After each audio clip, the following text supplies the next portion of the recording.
كان ركان في عربيته وجنب منه السكرتيرة مها اللي قالت: حضرتك عندك ميعاد دلوقتي مع المهندس هاني بخصوص المشروع الجديد، وبعد ساعة في اجتماع مع مدير الشعبة، وآخر اليوم في عشاء عمل مع الوفد الإيطالي.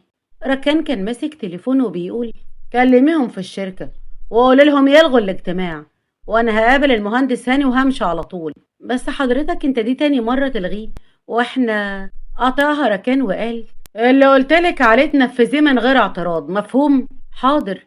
طب وبالنسبة للوفد الإيطالي ألغيه برضو؟ هتصل بيكي قبلها، بس احتمال كبير يتلغي. بس حضرتك الإيطاليين دول مواعيدهم مظبوطة وهم بيحبوا الالتزام، أظن مش انت اللي هتعلميني شغلي. يا ريت بقى تركزي في شغلك وتنفذي اللي قلتلك عليه وانت ساكتة. وعلى بعد كام متر وقفت بنت صغيرة عمرها 6 سنين واسمها جمانة، كانت واقفة تدور على مامتها وبتقول: هعمل ايه انا دلوقتي؟ انا عايزه مامي ضاعت وشكلي مش هشوفها تاني. قعدت جمانة على الرصيف وهي بتعيط. شافها ركان ووقف عربيته قدامها ونزل منها وبيقول: مالك بتعيطي ليه؟ مالكش دعوه، انت كده حرامي. ماما قالت لي ما تكلميش حد، بس مامي ضاعت وانت دلوقتي هتسرقني. جمانة حطت ايديها على وشها وعيطت اكتر، وركان بيقول: طيب اهدي وانا هساعدك ترجعي لمامتك. قوليلي هي شكلها ايه؟ وقالت لك هي رايحة فين؟ حضرتك احنا كده هنتأخر، خلينا نمشي، اكيد مامتها بتجيب حاجة وهترجع لها. بصلها ركان بغضب وهي سكتت، وركان بص لجمانة وقال: طيب قوليلي اسمك ايه؟ قوليلي اساعدك ازاي؟ جمانة بصت له ببراءة وبتقول: هو انت حرامي ولا لا؟ ركان قرب منها وقعد جنبها وقال: بذمتك ده شكل حرامي؟ هو في حرامي لابس بدلة؟ صح، عندك حق، الحرامي بيلبس مخطط. انت اكيد اخو الحرامي. ماليش دعوه، انا عايزه مامي. يا ست اطمني، انا ولا حرامي ولا اخوه. طيب قوليلي مامتك شكلها ايه وثبتك فين، وانا هدور عليها وارجعك ليها. هي قالت لي خليكي واقفه هنا وانا رايحه اشتري حاجه وارجع، وانا والله فضلت واقفه وهي ما رجعت وانا جعانه قوي. طيب تعالي ندور عليها وهشتري لك اكل. انا بحب البرجر قوي، هتشتري لي برجر؟ احلى برجر لاحلى بنوته. هو انت اسمك ايه يا فندم؟ احنا اتاخرنا. ركان بص لمها وقال: اتفضلي امشي انت دلوقتي والغي كل مواعيد النهارده. ركان مسك جمانة في ايده ومشي، ومها كانت واقفه متغاظه وسابته ومشيت. دخل ركان لمطعم البرجر ومعاه جمانة وطلب لها الاكل وسابها تاكل براحتها، وصورها كام صوره ونزلها على النت يدور على مامتها. خلصت جمانة أكلها وبتقول: الحمد لله شبعت، يلا بقى وصلينا مامي. ركان أخدها وخرجوا من المطعم وكان بيدور معاها وبيسأل عن مامتها اللي ما كانش ليها أي أثر. وفجأة جمانة حست بمغص وكانت بتعيط، وركان بيقول: في ايه مالك؟ اهدي طيب، هنلاقيها دلوقتي وترجعي معاها على البيت. تحب أجيب لك حلويات؟ بطني بتوجعني، مش قادرة اموت. وقعت جمانة في الأرض أغمى عليها. شالها ركان بسرعة وجري بيها على المستشفى. وبعد وقت الدكتور خرج من عندها وقال: أنا عملت لها غسيل معدة، للأسف احنا هنضطر نحجزها في المستشفى هنا كام يوم، جسمها ضعيف جدا وما استحملش اللي حصل. ركان اتصدم من كلام الدكتور وبيقول: انت متأكد انها عندها كده؟ طبعا متأكد. هو انت ما تعرفش ولا ايه؟ انا فكرتها قريبتك. لا لا للأسف، البنت دي انا لقيتها في الشارع وكنت بدور على اهلها وكانت جعانة جدا، وانا اضطريت اجيب لها اكل، ما كنتش اعرف ان ده هيحصل. لا حول ولا قوة الا بالله. بتمنى تلاقي اهلها في اقرب وقت. عموما انا هكتب لك طريقة التغذية وايه الاكل الممنوع والاكل اللي المفروض تاكله. الدكتور خلص كلامه ومشي، وركان دخل لأوضة جمانة وكان بيبص لها بحزن. قعد جنبها وكان مستنيها تفوق. جاله تليفون من والدته سهير، وقف جنب الشباك يرد عليها، وسهير بتقول: ركان انت فين؟ الضيوف زمانهم على وصول، انت اتأخرت قوي. هو ده اتفاقي معاك؟ والله يا ماما حصلت ظروف غصب عني، انا جاي بس هتأخر عليكي شوية. اوعى ما تجيش يا ركان، كفاية اخر مرة احرجتني مع الناس. ما تقلقيش يا ماما، هاجي بس في ايدي شغل هخلصه بسرعة واجيلك. قفلت سهير التليفون وبصت لنغم بنتها وقالت: شفت اخوكي واللي بيعمله فيا؟ انا حاسه اني هتجنن بسبب ايه ده. مش جاي صح؟ قلتلك ابيرة كان مش بتاع جواز، سيبيه بقى براحته. طيب ايه رايك بقى انه هيتجوز؟ يعني هيتجوز حتى لو وصلت اني اجوزه غصب عني. براحتك يا ماما، بس انا بقى متاكده انه مش جاي. ما تتعبيش نفسك بنت انتي، امشي من وشي، ما تخلينيش اطلع جناني عليكي. وعند ركان اللي كان قاعد جنب جمانة وبيبص لها بحزن، رجع بذكرياته وافتكر حبيبته اللي ماتت قبل سنتين بسبب السرطان اللي فرقهم عن بعض، وتسبب انه لغاية دلوقتي مش قادر يتخطى اللي حصل. دخلت الممرضة وبتقول الدكتور بعتني علشان اخد بيانات البنت، وعاوزة اعرف لو عندها اي نوع حساسية، وكمان ايه هي الادوية اللي بتاخدها. انا كل اللي اعرفه انها اسمها جمانة، غير كده معرفش. استنى اما الاقي حد من اهلها ووقتها هيبلغوكي بكل التفاصيل. الممرضة مشيت وجمانة بدأت تفوق وبتقول مامي انا تعبانه، وانت قلت لي خلاص قربت اخف. ركان قرب منها وحط ايديه على وشها وبيقول هتخفي ما تقلقيش، وهتبقي احسن من الاول كمان. بصت جمانة حواليها وبتقول تاني مستشفى؟ انا بقى بكره المستشفى قوي، انا عايزه امشي من هنا. اهدي طيب، احنا هنمشي وهجيبلك حلويات كتير، بس قوليلي باباكي اسمه ايه، ولو تعرفي رقم تليفون او عنوان او اي حاجة قوليلي عليها. بابا سابني مش راضي ياخدني، قال لي ان انا هموت، هو مش عايز يخسر فلوس. ركان للحظة حس بالغضب واتمنى انه يقابل ابوها علشان يعلم عليه. وجمانة بتقول ماما قالت لي ان هي هتجيب لي اكل وترجع، ولغايه دلوقتي ما رجعتش. عم شريف كمان ما بحبنيش، لكن هو اللي قال لها يسيبني بالشارع. جمانة عيطت وركان بيقول ما تعيطيش، انا بحبك. مين عمو شريف ده؟ هو اخو باباكي؟ لا، عم شريف ده يبقى خطيب مامي، هما كانوا هيتجوزوا بس اجلوها عشان انا تعبانه. وفي مكان تاني كانت إسراء بتجري بتدور على جمانة وبتعيط وبتقول كده يا جمانة، كده تعملي كده؟ مش قلتلك ما تتحركيش من مكانك؟ اعملي انا بس دلوقتي. إسراء كانت بتدور عليها وبتسأل الناس لغاية ما في واحد قال كان في بنت صغيرة ومعاها واحد وبتسأل عن مامتها، وفجأة تعبت وراحت المستشفى. ايه؟ مستشفى ايه؟ وشكلها ايه البنت دي؟ وصف لها شكل البنت اللي اتأكدت انها جمانة.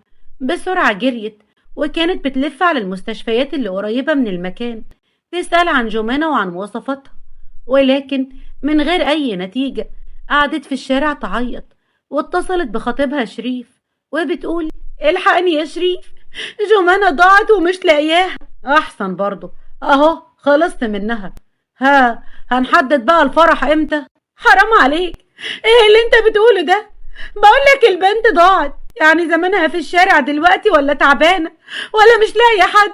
بقولك ايه، انت عارفة من زمان ان انا مش طايق البنت دي، وهي سبب خلافاتنا، وكنا هنسيب بعض بسببها اكتر من مرة. إسراء قفلت معاه وكانت بتعيط ومش عارفة تعمل ايه.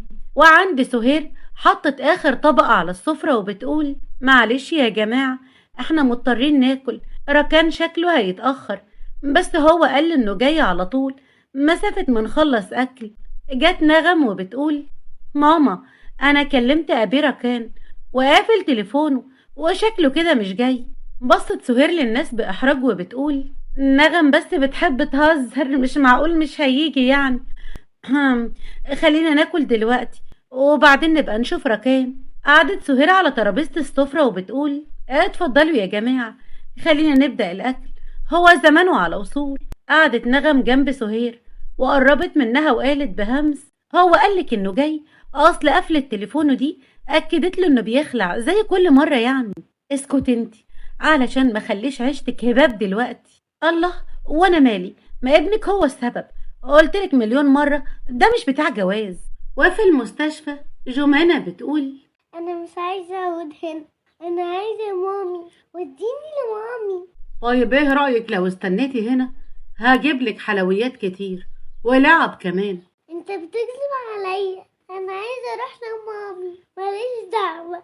دخلت الممرضة وبتقول الدكتور بعتني اغير لها المحلول واديها الادوية بتاعتها.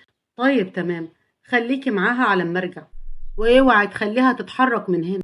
ركان سابهم وخرج ومسك تليفونه واتصل على آسر صاحبه وبيقول: انت تجمع الرجالة وتنزلوا في المكان اللي قلتلك عليه، وما ترجعوش غير لما تعرفوا البنت دي مين واهلها مين، وتجيبولي امها هنا في المستشفى.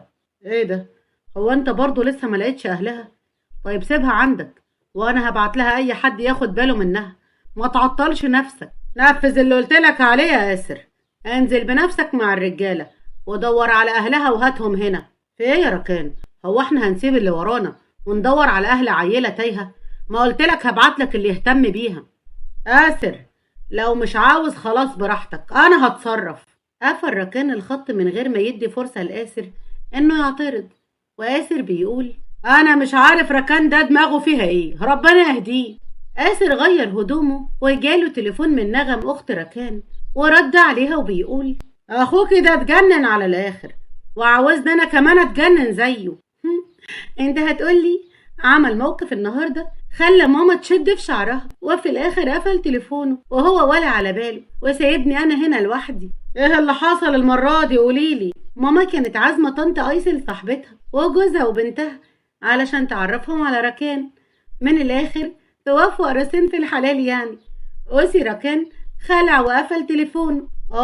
هي الحكايه كده. طب ومامتك مصممه ليه على جوازه؟ ده مش هيعمر في جوازه، ما تجوزنا احنا بقى ينوبها ثواب. احمد ربنا انها وافقت على الخطوبه، هي اصلا مش عاوزه اي حاجه تشغلني عن دراستي. طيب اقفلي دلوقتي وانا هبقى اكلمك بعدين لما اروح لاخوكي ده واشوف اخرتها معاه ايه. طيب بالله عليك لما تشوفه قول له يرجع البيت بسرعه، ماما هتطلعهم عليا انا وانا ماليش ذنب. وبعد وقت في الشارع قعدت إسراء على الرصيف وبتقول: يا حبيبتي يا جمانة، يا ترى انت فين دلوقتي؟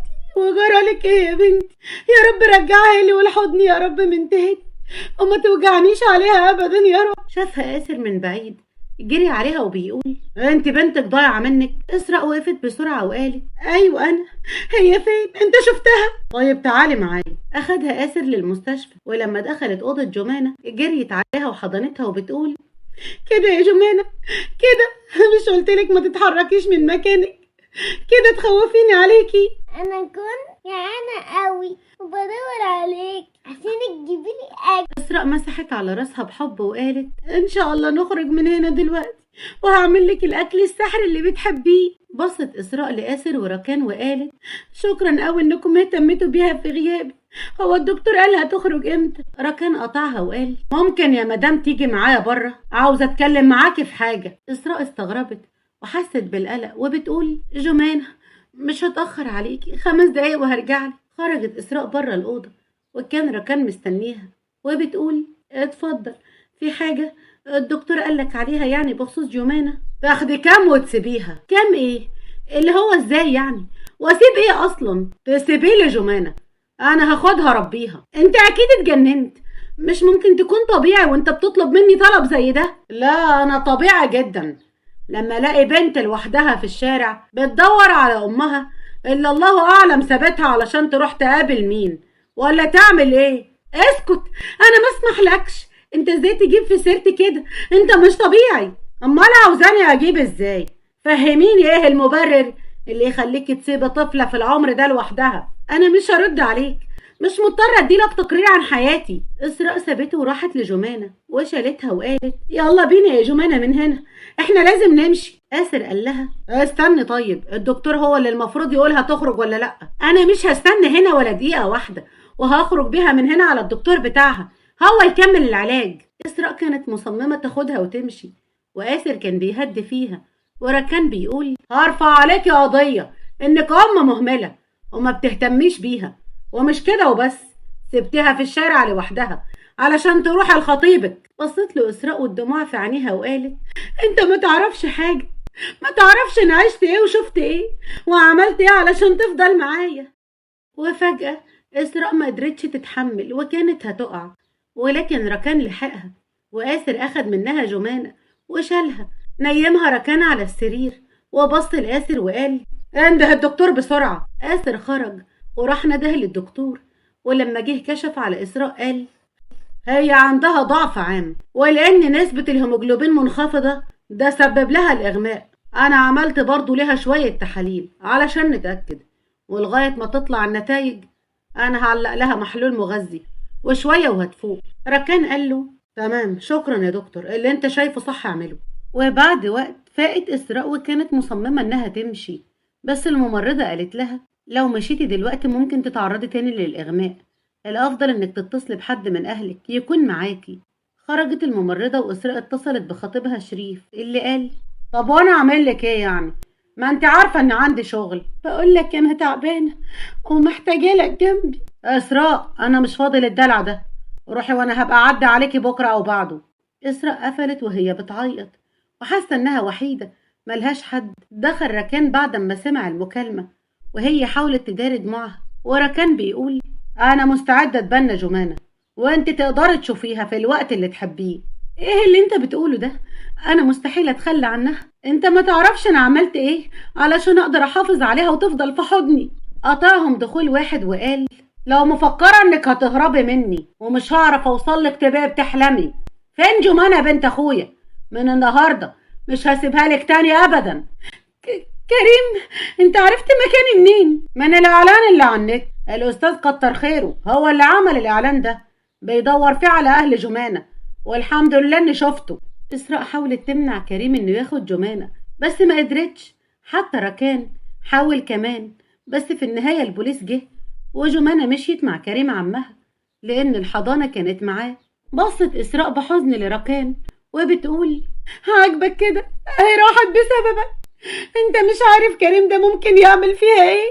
الغلط عندك من البداية، انت اللي غلطانة مش انا، وبعدين عمها اولى بيها طالما انت امها وعاوزة تسيبيها وتتجوزي. عارف لو هو بيحبها كنت سبتها له، لكن هو عاوزها علشان الورث مش اكتر. وبعدين انا ابقى خالتها، امها ماتت الله يرحمها وبعد كام شهر ابوها مات، ومن وقتها وانا بحارب علشان جمانة تفضل معايا. ركان كان بيسمعها وهو متضايق، للحظة حس انه ندم علشان شك في حبها لجمانة. قطعهم دخول شريف اللي قال ايه في ايه؟ ما انت كويسة اهو وواقفة على رجلك، امال بتتصلي ليه كل شوية؟ اسراء جريت عليه وقالت له شريف الحقني، كريم جه واخد جمانة مني مش عارفة اعمل ايه. احسن برضو، ما انا قلتلك من الاول عمها اولى بيها، انا مش هربي عيال حد. قلعت اسراء الدبلة في الوقت ده وبتقول انا كنت غلطانة اني ضيعت وقتي وحياتي مع واحد اناني زيك. شريف رفع ايده وكان هيقرب منها، وقف ركان قصاده وقال اللي يرفع ايده على واحدة ست ما يبقاش راجل، امشي بكرامتك بدل ما خليك تمشي من غيرها. ماشي يا اسراء، بس مش انا اللي يتعامل معايا كده، انا ليا حساب معاكي. شريف خلص كلامه ومشي، واسراء قعدت على السرير تعيط، وركان بيقول بتعيطي عليه؟ اظن بعد اللي عمله ده المفروض ما تعيطيش، ده انت تفرحي. انا مش بعيط عليه، انا مش قادره اتخيل ان جمانة خلاص ما بقتش معايا. ركان بدأ يتعاطف معاها وبيقول انت تعرفي مكان كريم ده ساكن فين وبيعمل ايه وايه حكايه الورث ده؟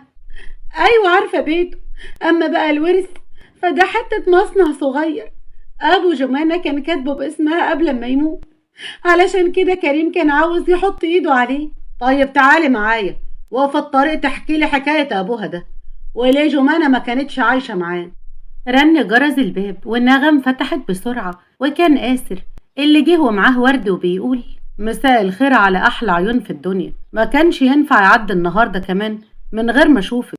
نغم اتكسفت وبتقول آسر بجد انت احلى حاجه حصلت لي في حياتي، انا لغايه دلوقتي مش مصدقه اننا اتخطبنا. ولا انا مصدق، طب ده انا بحسد نفسي عليكي وبحلم باليوم اللي هنعيش انا وانت فيه في بيت واحد. قاطعهم صوت سهير اللي بتقول ايه اللي جابك دلوقتي وفين صاحبك وكمان جايب ورد؟ خد الورد ده ارميه، ده بيسحب الاكسجين وبيخنقني. آسر بصلها بغيظ وقال اهلا اهلا يا حماتي، انا كنت جايب لك الورد مخصوص، كل سنه وانت طيبه. ايه مخصوص ليا انا؟ النهارده مش عيد ميلادي. لا بمناسبه عيد الام يا ست الحباب يا حبيبه. انت تقصد ان انا امك انت؟ جاتك موه في جنابك، وبعدين احنا في نوفمبر، ايه اللي جاب عيد الام هنا؟ آسر بص لنغم وقال طيب انا اطمنت عليكي، هبقى اجي بعدين لما الغزاله تكون رايقه. آسر جري بسرعه ومشي وسهير وقفت وبتقول هو يقصد ايه بالغزالة تكون رايقة؟ اوعى يكون قصده عليا. ها؟ لا ابدا يا ماما، بعد اذنك بقى اشيل الورد ده قبل ما يخلص على باقي الاكسجين. نغم جريت على اوضتها وسهير اتصلت بركان اللي كان تليفونه مقفول وبتقول ماشي يا ركان لما ترجع. وفي عربية ركان إسراء بتقول بعد موت مامة جمانة أبوها اتجوز بكام شهر ورفض ياخد جمانة تعيش معاه، وخصوصا إنها كانت تعبانة وبتحتاج جلسات كيماوي. يعني هو تخلى عن بنته علشان تعبانة؟ للأسف وأنا أخدتها أربيها وكانت خلاص هنتجوز أنا وشريف، بس أجلنا فرحنا أكتر من مرة علشان جمانة. يعني جمانة كانت لها الفضل عليكي إنها خلصتك من البني آدم ده وبينت معدنه إيه. النصيب بقى أهو خلاص راح لحاله. وبعد دقايق وقف ركان بعربيته وإسراء بتقول ده بيت كريم، يا رب بقى يكون جاب جمانة لهنا وما يكونش أخدها المكان تاني. نزل ركان من عربيته ودخل للبيت وطلع مع إسراء للدور التاني، والاتنين خبطوا على الشقة والباب اتفتح، وكانت واحدة أول مرة إسراء تشوفها وبتقول أيوة عاوزين مين؟ مش ده بيت كريم؟ أيوة بس هو مش هنا، كلمني وقال لي إنه جاي في الطريق، هو في حاجة؟ ركان قال طيب خلينا نستناه. دخل ركان وإسراء جوه الشقة وقعدوا يستنوا كريم اللي اتأخر، وركان وقف وكان لسه هيمشي اتفاجئ لما لقى البوليس بيقتحم الشقة وأخد كل الناس اللي فيها. وبعد وقت في اسم الشرطة إسراء بتقول صدقني أنا بريئة والله وماليش علاقة بالناس دي، أنا كنت رايحة علشان أرجع جمانة. الضابط قال لها هو كل واحدة هتقول لي بريئة وأنتم شياطين أصلا؟ ركان قال له يا ريت تعرف الناس كويس قبل ما تتكلم معاهم، أظن ولا أنا ولا الآنسة شكلنا يدل إننا زي باقي الناس اللي كانوا في الشقة. هو أنت مين بقى إن شاء الله؟ قطعهم دخول آسر وهو بيمد إيده بالكارنيه وبيقول أنا ياسر الخياط المحامي حاضر عن المتهم. ركان قال له بغيظ متهم إيه؟ أنت كمان جاية تعميها؟ أقصد يعني موكلي. معلش يا فندم، أصل موكلي ما كانش يعرف إن المكان ده مشبوه، هو كان جاي لغرض معين وهو إنه يدور على بنت صغيرة اسمها جمانة وعمها يبقى صاحب الشقة دي. مسك الضابط ورقة وبيقول عمها يبقى منصور التباع؟ لا لا لا، عمها اسمه كريم، صاحب الشقة اسمه منصور التباع، وكل اللي في الشقة شهد انكم كنتوا سهرانين معاهم، ودي ما كانتش اول مرة. كدابين والله كدابين، دي مش حقيقة ابدا. آسر قال طيب اظن حضرتك سمعت عن رجل الاعمال ركان صفوان، يعني ده اكيد مقصود علشان يشوهوا سمعته. انا ليا بالواقع والادلة اللي قدامي، ما اقدرش اخد اعتبار باي حاجة تانية. آسر كان بيفكر وبيقول طيب تسمح لي انفرد بموكلي 5 دقايق بس؟ الضابط قال له طيب العسكري هياخدكم للأوضة التانية. نده الضابط للعسكري اللي اخد ركان وآسر لأوضة تانية، وركان بيقول انا ماسك نفسي بالعافية ومش عاوز امد ايدي عليه، بقى انا ركان صفوان اتمسك في قضية ادب؟ آسر قال له الضابط شكله غلس ومفيش غير حاجة واحدة هي اللي هتحل الموضوع ده. حله يا عم وخلصني، انا لازم امشي من هنا. الحل هو يعني انك تتجوز البنت اللي اسمها اسراء دي، وبكده هتطلع من هنا على طول. موافق، روح هات المأذون. استنى بس، مش لما نعرض عليها هي الموضوع الاول يمكن هي ما توافقش. هي كانت تطول، ما هي السبب في اللي احنا فيه ده، خلص الموضوع ده معاها، انا لازم امشي من هنا يا آسر. وبعد وقت خرجوا من القسم وآسر بص لركان بشماتة وبيقول مبروك عليك الجواز، عقبالي يا رب. انت تسكت خالص، مش دي فكرتك المهببة؟ على اخر الزمن ركان صفوان يتجوز في الاسم والعساكر هي اللي تشهد على جوازته على اساس اني كنت دايبة في هواك؟ انا مش عارفة ايه اليوم المنيل ده من اوله. يلا اتفضلي قدامي على البيت وهناك انا هعرفك نظامي كويس. بيت ايه اللي اتفضل عليه؟ انا ما بروحش بيوت حد. بقولك ايه، طول ما انتي مراتي هتفضلي معايا في المكان اللي هعيش فيه، غير كده لا. وهنتطلق امتى بقى ان شاء الله؟ انا بدأت ازهق. لما نلاقي جمانة ووقتها هطلقك وكل واحد فينا يروح لحاله. ركان اخد اسراء على البيت وسهير اتفاجئت لما شافتهم وهي بتقول انت ازاي تقفل تليفونك؟ هو ده اتفاقي معاك؟ معلش يا ماما حصلت لي ظروف والتليفون فصل شحن. جت نغم وهي بتبص لإسراء وبتقول ايه ده؟ مين دي يا أبيه؟ ركان مسك ايد إسراء وقال دي تبقى إسراء مراتي، حبيت أعملها لكم مفاجأة وجبتها معايا بعد كتب الكتاب. سهير وقعت أغمى عليها وركان شالها وحطها على الكنبة وكان بيفوقها. ولما سهير فاقت قالت هو صحيح انت اتجوزت من ورانا يا ركان؟ هقول اني كنت بحلم، هقول ان ده مش حقيقي ابدا. انت مش كنت طول عمرك بتلح عليا في موضوع الجواز؟ اهو اتجوزت وريحت. سهير قعدت وبصت لإسراء من فوق لتحت وبتقول انت مين وايه حكايتك بالظبط؟ قلبي بيقول ان الموضوع في حاجة، مش معقول تكون بتحبها. لا انا فعلا بحبها واضطريت اتجوزها واجيبها هنا قبل ما اهلها يغصبوها تتجوز واحد تاني. سهير وقفت وكانت بتدور حوالين إسراء اللي كانت متوترة ومش عارفة تعمل ايه. وسهير بتقول هو انت بقى اهلك مين ومن عائلة ايه بالظبط؟ ماما مش وقته دلوقتي، احنا طول النهار في الشارع ومحتاجين نرتاح. نغم هاتي لإسراء هدوم من عندك علشان ملحقناش نجيب حاجة واحنا جايين. نغم راحت اوضتها وجابت هدوم لإسراء. وسهير بتقول البنت دي مش هتبات معاك في اوضه واحده، مش علشان بقت مراتك خلاص فكرتها خلصت كده. انا اصلا كنت هقول نفس الكلام. ايوه انتوا لازم يتعمل لكم فرح الاول ويبقى في اشهار قبل ما الجواز يتم. إسراء بصت لركان علشان يعترض ولكن ركان فاجئها لما قال تمام موافق، بس ادينا فرصه كده نظبط امورنا الاول. ودلوقتي يلا يا نغم خدي إسراء على اوضتك وخلي بالك منها. دخلت إسراء لأوضة نغم ونغم بتقول تعالي هنا بقى واحكيلي ايه اللي حصل بالظبط. انت اتعرفتي ازاي على ابيه؟ محدش كان يتخيل ابدا انه يطلع بيحب من ورانا. ها هو انا يعني ينفع استخدم تليفونك؟ اصلا انا تليفوني فاصل شحن. طلعت نغم تليفونها وادته لإسراء وبتقول انا هسيبك تغيري وتتكلمي براحتك وهخرج وارجع بعد شوية، ولو عاوزة تشحني تليفونك في شحن على مكتبي تقدري تستخدميه. خرجت نغم وإسراء حاولت تتصل على قرايبهم علشان تعرف مكان كريم ولكن للأسف ما وصلتش لحاجة. وقفت وراحت تشحن تليفونها ولما فتحته اتفاجئت برسالة من كريم وهو بيقول فيها لو فعلا عاوزاها تعالي خديها مقابل 1,000,000 جنيه. إسراء اتصلت على رقمه ولكن كان مقفول، كانت هتتجنن ومش عارفة تعمل ايه.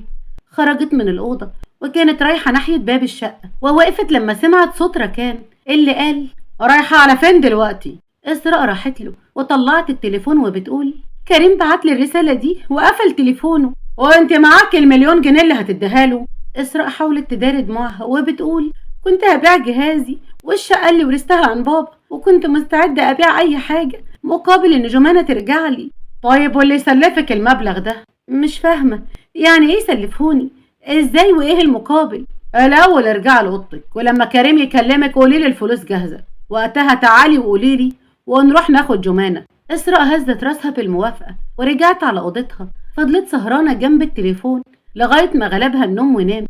وتاني يوم صحيت على صوت الرساله ولما فتحتها اتفاجئت ان كريم كاتب العنوان اللي هتروح تقابله فيه. راحت لركان بسرعه واخدته ومشيت. وقفت نغم تتابعهم وبتقول اقطع دراعي لو ما كانش الموضوع ده في ان مفيش غيره آسر هو اللي هيريحني ويقول لي الحقيقة. مسكت تليفونها وكانت لسه هتكلم آسر الا انها اتخضت لما سمعت صوت سهير اللي قالت ايه اللي موقفك كده؟ اتفضلي روحي صحي العروسة عقبال ما صحي اخوكي خلينا نفطر. بصراحة يا ماما كده يعني ركان اخد العروسة قصدي إسراء ونزلوا من شوية. لا بقى ده ما بقاش بيت، ده بقى لوكاندا ومحدش هنا عامل لي حساب. وبعد وقت نغم كانت قاعدة في كافيه ودخل آسر وقعد قصادها وقال واخيرا مامتك وافقت تخليني اشوفك. ياه ده انا كنت قربت انسى شكلك. نغم بصت له بخبث وقالت قولي يا آسر هو انت بتحبني قد ايه؟ كتير يعني، عارفة لو قلتلك قد البحر بالسمك اللي فيه هبقى كداب. انا حبي ليكي عدى اي حاجة ممكن تتوصف. طيب طالما كده يعني يبقى جاوبني وبصراحة ايه السر اللي ما بين ابي ركان وإسراء؟ وازاي محدش قال لي قبل كده عن علاقتهم ببعض يعني؟ هو انت جاية تقابليني علشان كده؟ طب مش قايل ها؟ لا مش هي لوحدها اللي عاوزة تعرف السر ده، انا كمان عاوزة اعرفه. وده كان صوت سهير اللي جت من ورا آسر، اللي اتخض وقال: في ايه؟ حماتي اهلا بيكي. انا قلت برضو الخروجة دي وراها حاجة. انت هتقولي الحقيقة، وايه بالظبط اللي ما بينهم، ولا نفركش جوازتك من نغم وكل واحد يروح لحاله؟ آسر سكت وما كانش عاوز يتكلم، وسهير بتقول: اقلع الدبلة اللي في ايدك دي وارميها له، انا كده كده هعرف بطريقتي. آسر بصلها بتوتر وقال: لا لا لا خلاص، انا هقولك على كل حاجة، سامحني بقى يا ركان. سهير قعدت وقالت: ايوه كده تعجبني، قولي بقى بالظبط ركان اتعرف عليها فين وازاي؟ وعند إسراء وركان، ركان بص في ساعته وبيقول: اتصلي بيه تاني وشوفيه فين، احنا مستنيين بقالنا نص ساعة. إسراء مسكت تليفونها واتصلت على كريم اللي ما ردش، وبتقول: ما بيردش برضه، هو تلاقيه في الطريق او مش سامع التليفون. يا رب بقى تكون جمانة كويسة. الاتنين التفتوا لما سمعوا صوت عربية من وراهم، وكان فيها كريم اللي نزل وقال: فين الفلوس؟ وبعدين انا قلت لوحدك جايباه معاكي ليه؟ اخلص وقول فين جمانة علشان تاخد الفلوس. لا هو انا عبيط؟ تسلمني الفلوس اقولك على مكانها. طلع ركان شنطة الفلوس ورماها لكريم، وكريم بيقول: هبعتلك عنوانها في رسالة، وعلى الله حد يمشي ورايا. استنى الاول، في ورقة لازم تمضي عليها. ورقة ايه دي؟ انا ما بمضيش على اوراق. على فكرة رجالتي محوطين المكان ومش هتتحرك من هنا غير لما تمضي. كريم بص حواليه بخوف وبيقول: هي ورقة ايه دي؟ دي ورقة التنازل عن حضانة جمانة، علشان ما تفكرش تلعب بديلك مرة تانية وتاخد البنت. مش تقول كده، انا اصلا مش عاوزها، انا اخدت حق في ورث اخويا وخلاص، مش عاوز اشوفها تاني. كريم مضى على الورقة ومشي، وبعد دقايق وصلت رسالة لتليفون إسراء، ولما فتحتها قالت: ده العنوان، في مستشفى جمانة، في المستشفى، يبقى اكيد تعبانة. ركان ركب عربيته وقال: طيب اركبي بسرعة ويلا بينا. الاتنين راحوا المستشفى واطمنوا على جمانة، وبعد وقت اخدوها ووصلهم ركان للبيت. ووقفت إسراء في الشارع وقالت: شكرا على كل اللي عملته معايا أنا وجمانة، وبالنسبة للفلوس أنا هبيع جهازي وهرجع لك اللي أقدر عليه، والباقي اديني فرصة أقسطهولك، اعتبريهم هدية مني لجمانة، أنا مش عاوز فلوس. طب يعني أنا هشوفك تاني إمتى؟ علشان إجراءات الطلاق يعني وكده. هبقى أكلمك في التليفون، روحي دلوقتي علشان جمانة ترتاح، وأنا هبقى أكلمك أطمن عليكم. إسراء وجمانة طلعوا شقتهم، وركان ركب عربيته وراح الشركة. دخلت مها المكتب وبتقول: الملف اللي على المكتب ده محتاج امضة حضرتك، وكمان الشركة اليابانية بعتت ايميل بتقول ان المعدات اللي طلبناها للمصنع كلها جاهزة، مستنية الرد علشان تبعتهم. ماشي، هبقى اشوف ده بعدين، روحي وابعتيلي قهوة. خرجت مها ودخل آسر وبيقول: ايه كنت فين من الصبح وما بتردش ليه على تليفونك؟ كنت برجع جمانة من الكلب اللي اسمه كريم ده. طب بقولك ايه، انا عاوز اقولك حاجة كده. هو اتأكد يعني اني ما كنتش عاوز اتكلم، بس هما اللي ضغطوا عليا، انا مش فايق، لو حاجة تخص الشغل اجلها لبعدين. لا هي ما تخصش الشغل ولا حاجة، هي للأسف تخصك انت. قطعهم دخول سهير ومعاهم نغم، وسهير بتقول: طبعا جريت على صاحبك بسرعة تنبهه علشان يلحق نفسه ويداري على العملة الهباب اللي عملها، بقى تتجوز واحدة من الشارع ما تعرف لهاش أصل من فصل، وفي الاسم بقى ركان نصران يتجوز في اسم شرطة. ركان بص لآسر وفهم ان هو اللي حكى لها، وآسر بيقول: طيب انا هسيبكم بقى واروح انا مكتبي، سلام عليكم. ماشي يا آسر، انا هوريك. آسر خرج بسرعة ونغم وراه، وسهير بتقول: انت وقولي انت ازاي تعمل كده بقى بعد بنات العائلات المحترمة تروح تتجوز واحدة زي دي؟ ماما لو سمحتي، انا مرهق وعندي شغل كتير جدا ومش هقدر اتكلم دلوقتي. تمام، هات عنوانها وانا هروح واتكلم معاها واعرف هي ايه بالظبط. اطمني، كده كده انا كنت ناوي اطلقها النهارده او بكره بالكتير. هو الجواز لعبه في ايديكم؟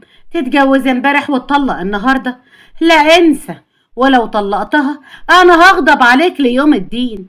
اتحمل بقى نتيجه افعالك. هات العنوان. ركان كتب العنوان في ورقه، وسهير اخدته ومشيت، وركان قعد مكانه محتار.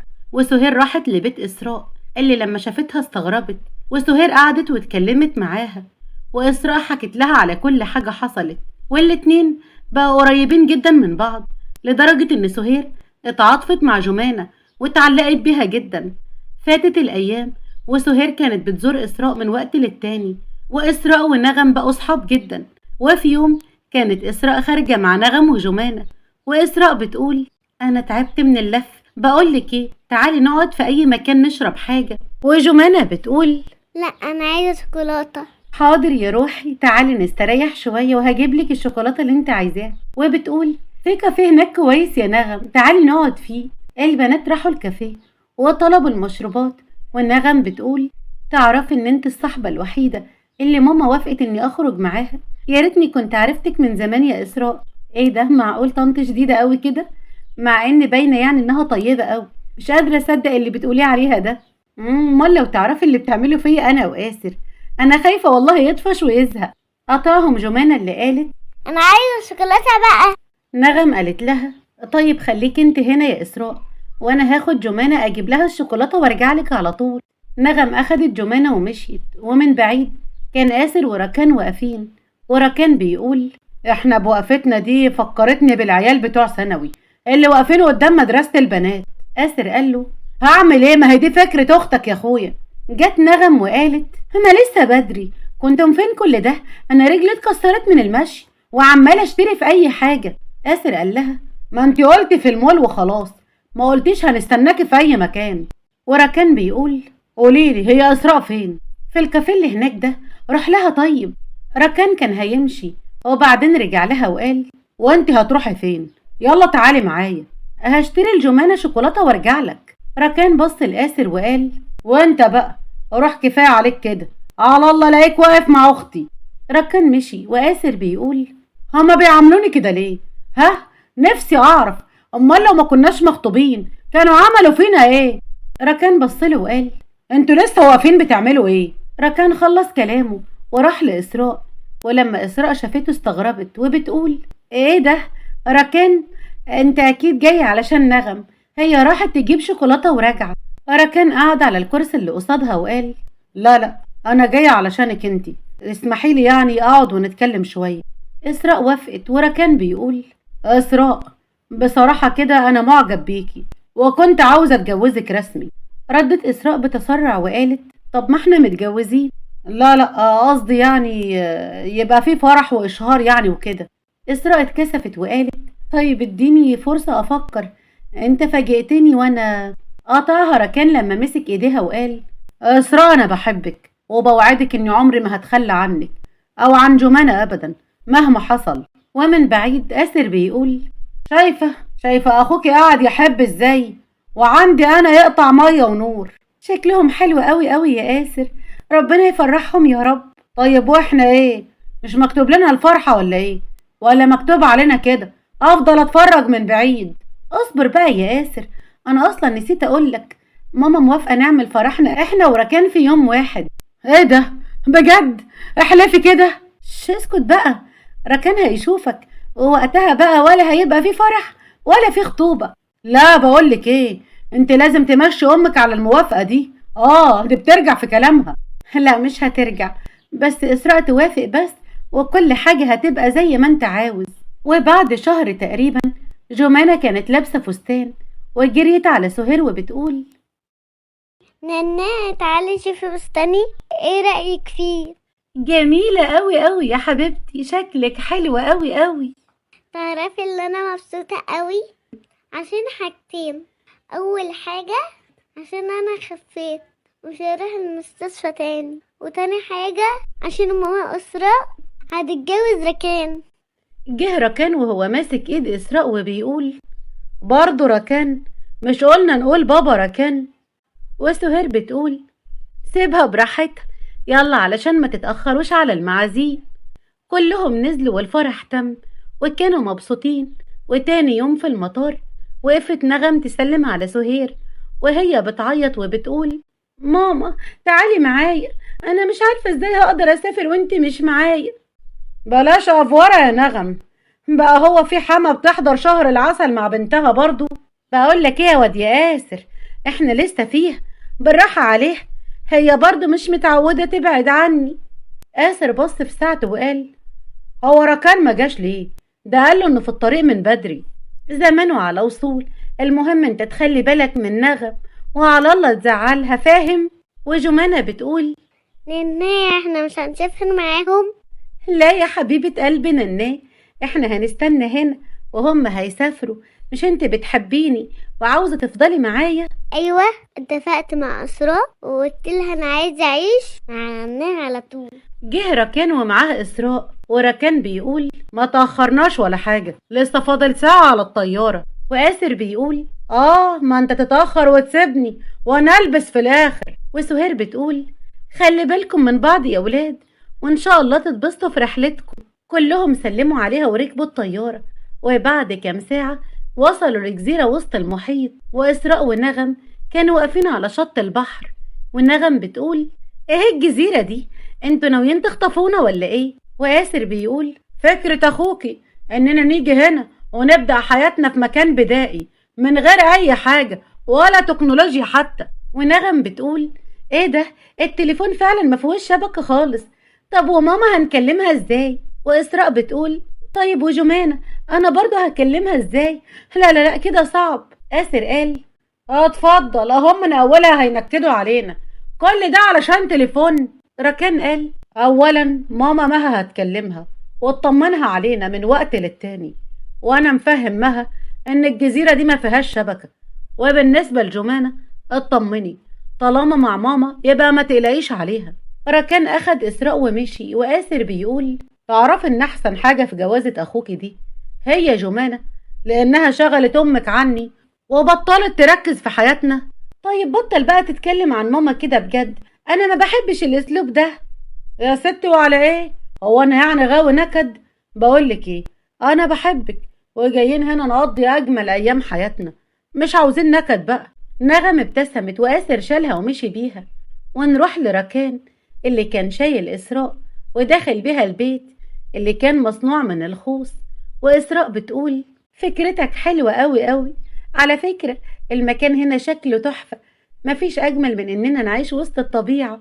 ركان مسك إيديها وبص في عيونها وقال تعرف إن كل ما بص في عيونك بتوه وبحس إن اتولدت من جديد. إسراء اتكسفت، وركان بيقول بحبك كده وانت وشك أحمر زي الفراولة. وتوتة توتة وخلصت الحدوتة. تبدأ الحكاية بدكتور سليم، وده دكتور نفسي عمره 30 سنة. في يوم من الأيام كان قاعد سليم على مكتبه، دخلت الممرضة ومعاها ظرف كبير وبتقول في واحد جه سلمهولي وقال لي اديهولك في ايدك، ده حتى مكتوب عليه هم سري جدا، تفتكر في ايه ده يا دكتور؟ معرفش يا فتحية، وروح انتي واما اعرف هبقى اقولك. طب اقعد معاك لحد اما تفتحه، لا يكون حاجة مهمة. سليم شاور على الباب وقال اخرجي يا فتحية وكفاية كده، روحي لعيالك. فتحية حشرية جدا وكل حاجة بتحب تعرفها، خرجت وهي متضايقة. وسليم فتح الظرف وكان فيه رسالة من الحاج منصور الربيعي، وده كان صديق والده. وفي الرسالة شيك بمبلغ كبير جدا. استغرب وفتح الرسالة وعرف إن حفيدته محتاجة لعلاج نفسي وهو عايزه يجي يعالجها في قصره. فكر سليم في الموضوع وبص للرقم اللي في الشيك وقال ايه ده؟ ايه اللي يخلي الحاج منصور يدفع رقم زي ده؟ أكيد الموضوع كبير. وبعد أيام كانت عربيته وقفت قدام قصر الربيعي اللي في الصعيد، وفي مكتب الجد جده بيقول أهلا أهلا بالغالي وادي الغالي، بقى كده ما تسألش علي. حقك عليا يا حاج منصور، أنا بس كنت مسافر ورجعت من سنة فتحت فيها العيادة بتاعتي وانشغلت جامد. عارف يا ولد إنك مجتهد، علشان كده ما زعلتش لما ما جيتش تعزيني في جمال ولدي. سليم اتصدم وقال ايه؟ عمي جمال مات؟ امتى ده؟ لا حول ولا قوة الا بالله، انا والله ما كنتش اعرف. من كام شهر كده يا ولدي حادثة حصلت له هو ومرته وبنته وكلهم ماتوا ما عدا بنته، وده اللي خلانا استدعيك النهارده واطلب انك تاجي على وجه السرعة. سليم سكت شوية يجمع الحوار في دماغه وبعدين قال له قصدك ان حفيدتك عندها مشكلة؟ بالظبط كده يا ولدي، حالتها معقدة خالص، ده عقدة وحلها في يدك، لو قدرت تعالجها هفتح لك مركز باسمك هنا وفيه إشاعات وتحاليل، ودي هدية مني ليك كمان، ده غير المبلغ اللي هتاخده مني، هيكون أكبر من الشيك اللي بعتهولك أول مرة. ابتسم سليم وخرج الشيك من جيبه وبيقول: حضرتك في مقام جدي، ويشهد ربنا إني بحبك وبحترمك، أنا مش هاخد الفلوس دي، بس ده شغل يا ولدي. يعني أنت عايز تقفل العيادة وتاجي تقعد هنا وفي الآخر من غير مقابل؟ لا يا سليم يا ولدي، لازم تاخد مقابل مادي، هو قال لك ده هكون بستغلك. طيب خلاص، سيبني الأول أعالجها وبعدين نتكلم في الماديات. أنا متأكد إن حقي عند حضرتك هيزيد مش هيقل. المهم بقى نتكلم عن حفيدتك شوية، عندها كام سنة؟ أحكي لي كل حاجة عنها. الجد اتنهد بحزن وقال: حفيدتي اللي عندها 25 سنة، كانت بنوتة شقية وهتحب الحياة وطيبة، وضحكتها كلها حياة. من وقت حادثة أبوها اتصابت إصابات خطيرة، بس عالجتها عند أكبر الدكاترة، وكانت دايما بتسأل عن أهلها.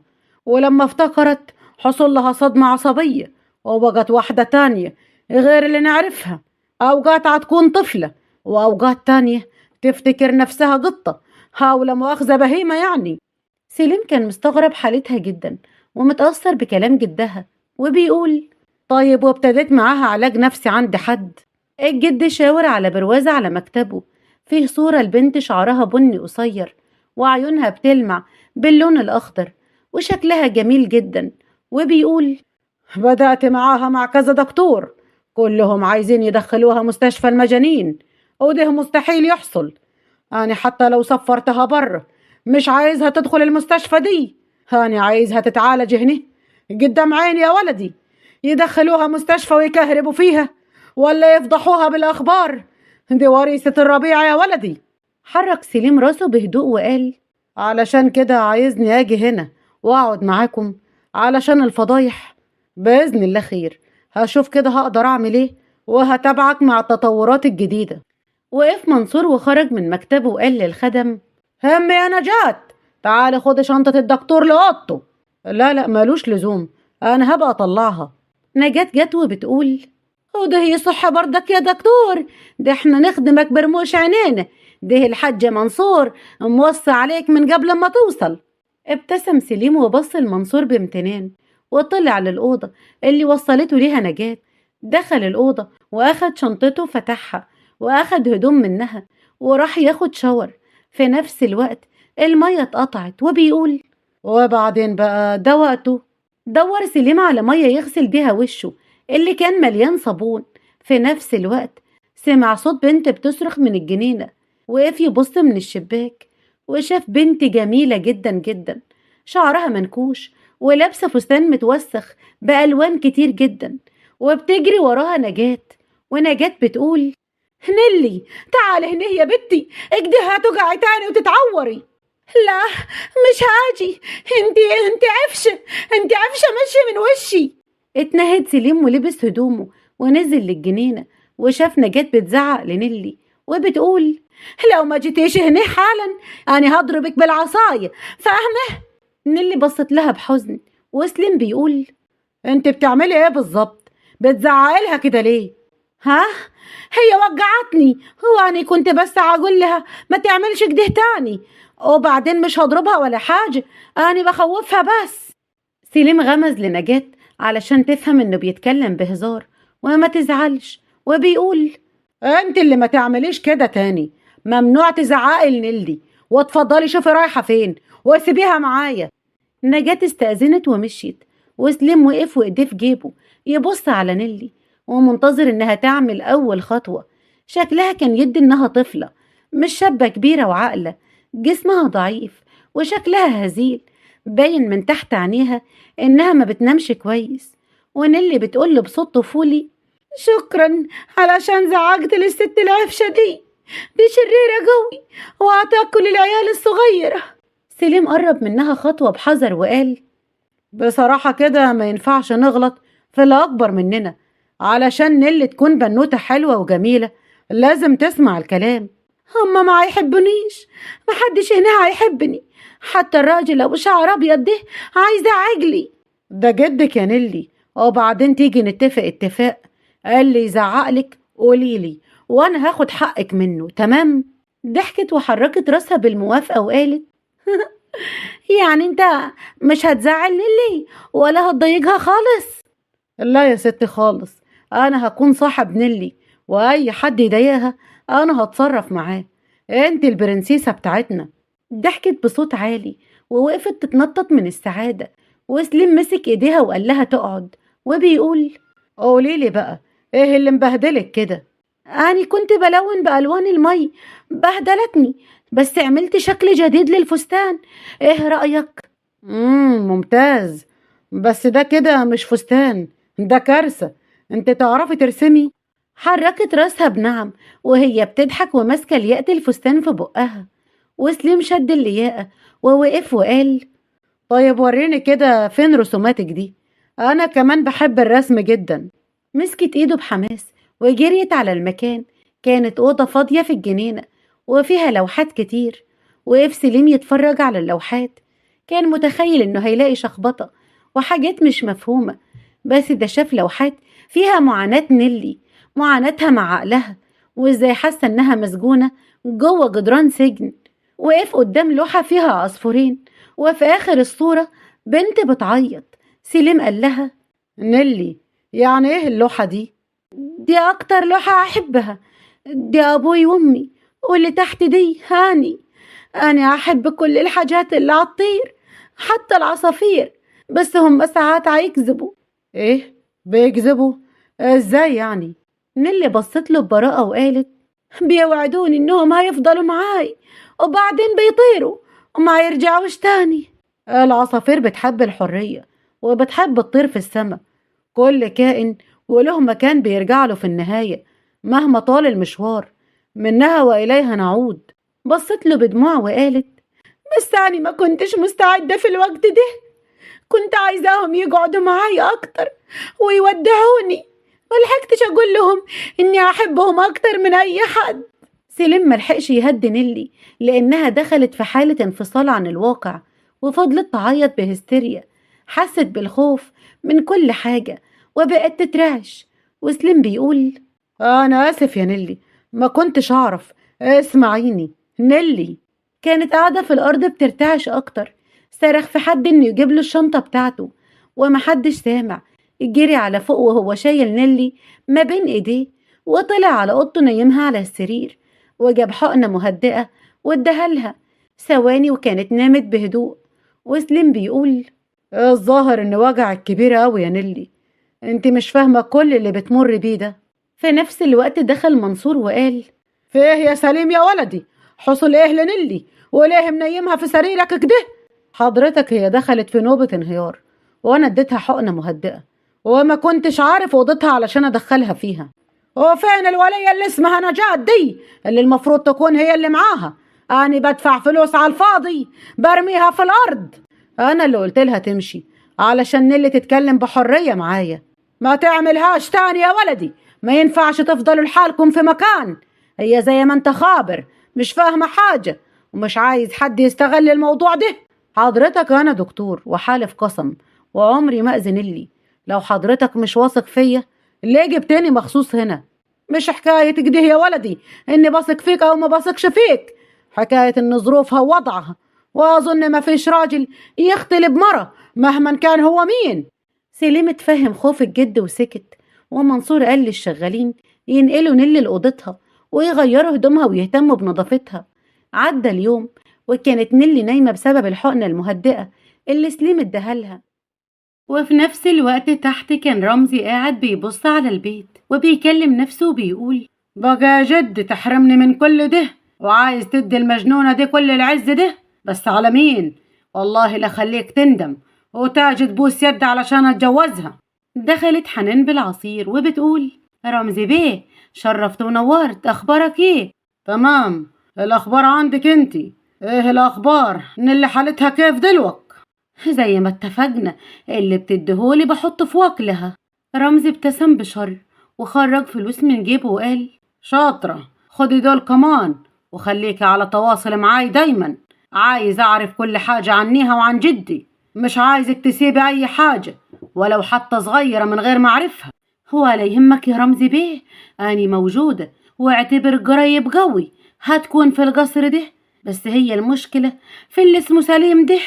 قريب جو هخلص منيه، المهم دلوك اطلع نادي لنيلي قبل ما جدي ياجي. طيب ما تطلع انت ليه؟ اكده ولا اكده محدش هيسمع صوتها. رمزي ابتسم بخبز وطلع لأوضة نيلي اللي كانت لسه بتتكلم مع نجاة. وأول لما شافت رمزي جسمها تلج وخافت، ونجاة بتقول: حضرتك بتعمل ايه هنا يا بيه؟ انا جاي اكلم نيلي، خد الفلوس دي واخرجي. زقها وخرجها وقفل الباب، ونجاة جريت على ده. بس هي المشكلة في اللي اسمه سليم ده. قريب جو هخلص منيه، المهم دلوك اطلع نادي لنيلي قبل ما جدي ياجي. طيب ما تطلع انت ليه؟ اكده ولا اكده محدش هيسمع صوتها. رمزي ابتسم بخبز وطلع لأوضة نيلي اللي كانت لسه بتتكلم مع نجاة. وأول لما شافت رمزي جسمها تلج وخافت، ونجاة بتقول: حضرتك بتعمل ايه هنا يا بيه؟ انا جاي اكلم نيلي، خد الفلوس دي واخرجي. زقها وخرجها وقفل الباب، ونجاة جريت على أوضة سليم.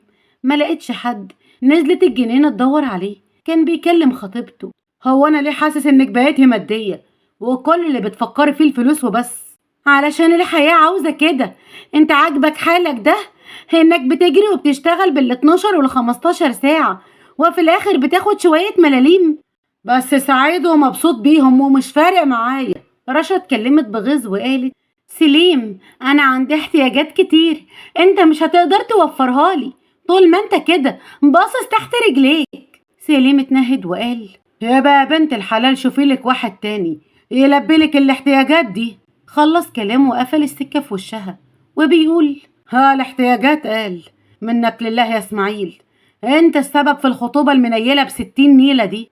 في نفس الوقت جت نجاة وقالت: الحقني يا دكتور سليم، الحقني.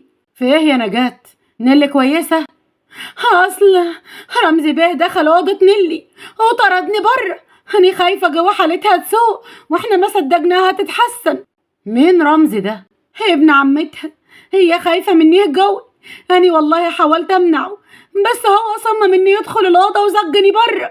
سليم رمى الموبايل وجري على أوضة نيلي. في الوقت ده جوه الأوضة نيلي كانت بترجع لورا بخوف وبتقول: انت عاوز مني ايه؟ رمزي بصلها بخبث وقال: أنا أحبك يا نيلي وجيت ألعب معاكي، مش عايزة تلعبي ألعاب جميلة؟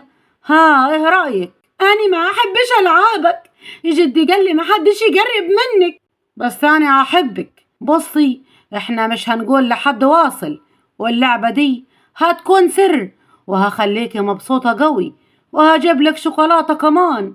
نيلي بدأت ترتعش من الخوف. لا لا لا لا لا، أنا مش عايزة، أنا ما أحبش حاجة منك، ما أحبكش واصل، أنا أحب سليم، أنا أحب سليم بس، امشي اخرج بره. رمزي بصلها بحقد وقال: سليم مين؟ انت ليا انا وبس يا نيلي، ومش هتكوني لغيري، مجنونة بقى ولا سليمة؟ هتكوني بتاعتني.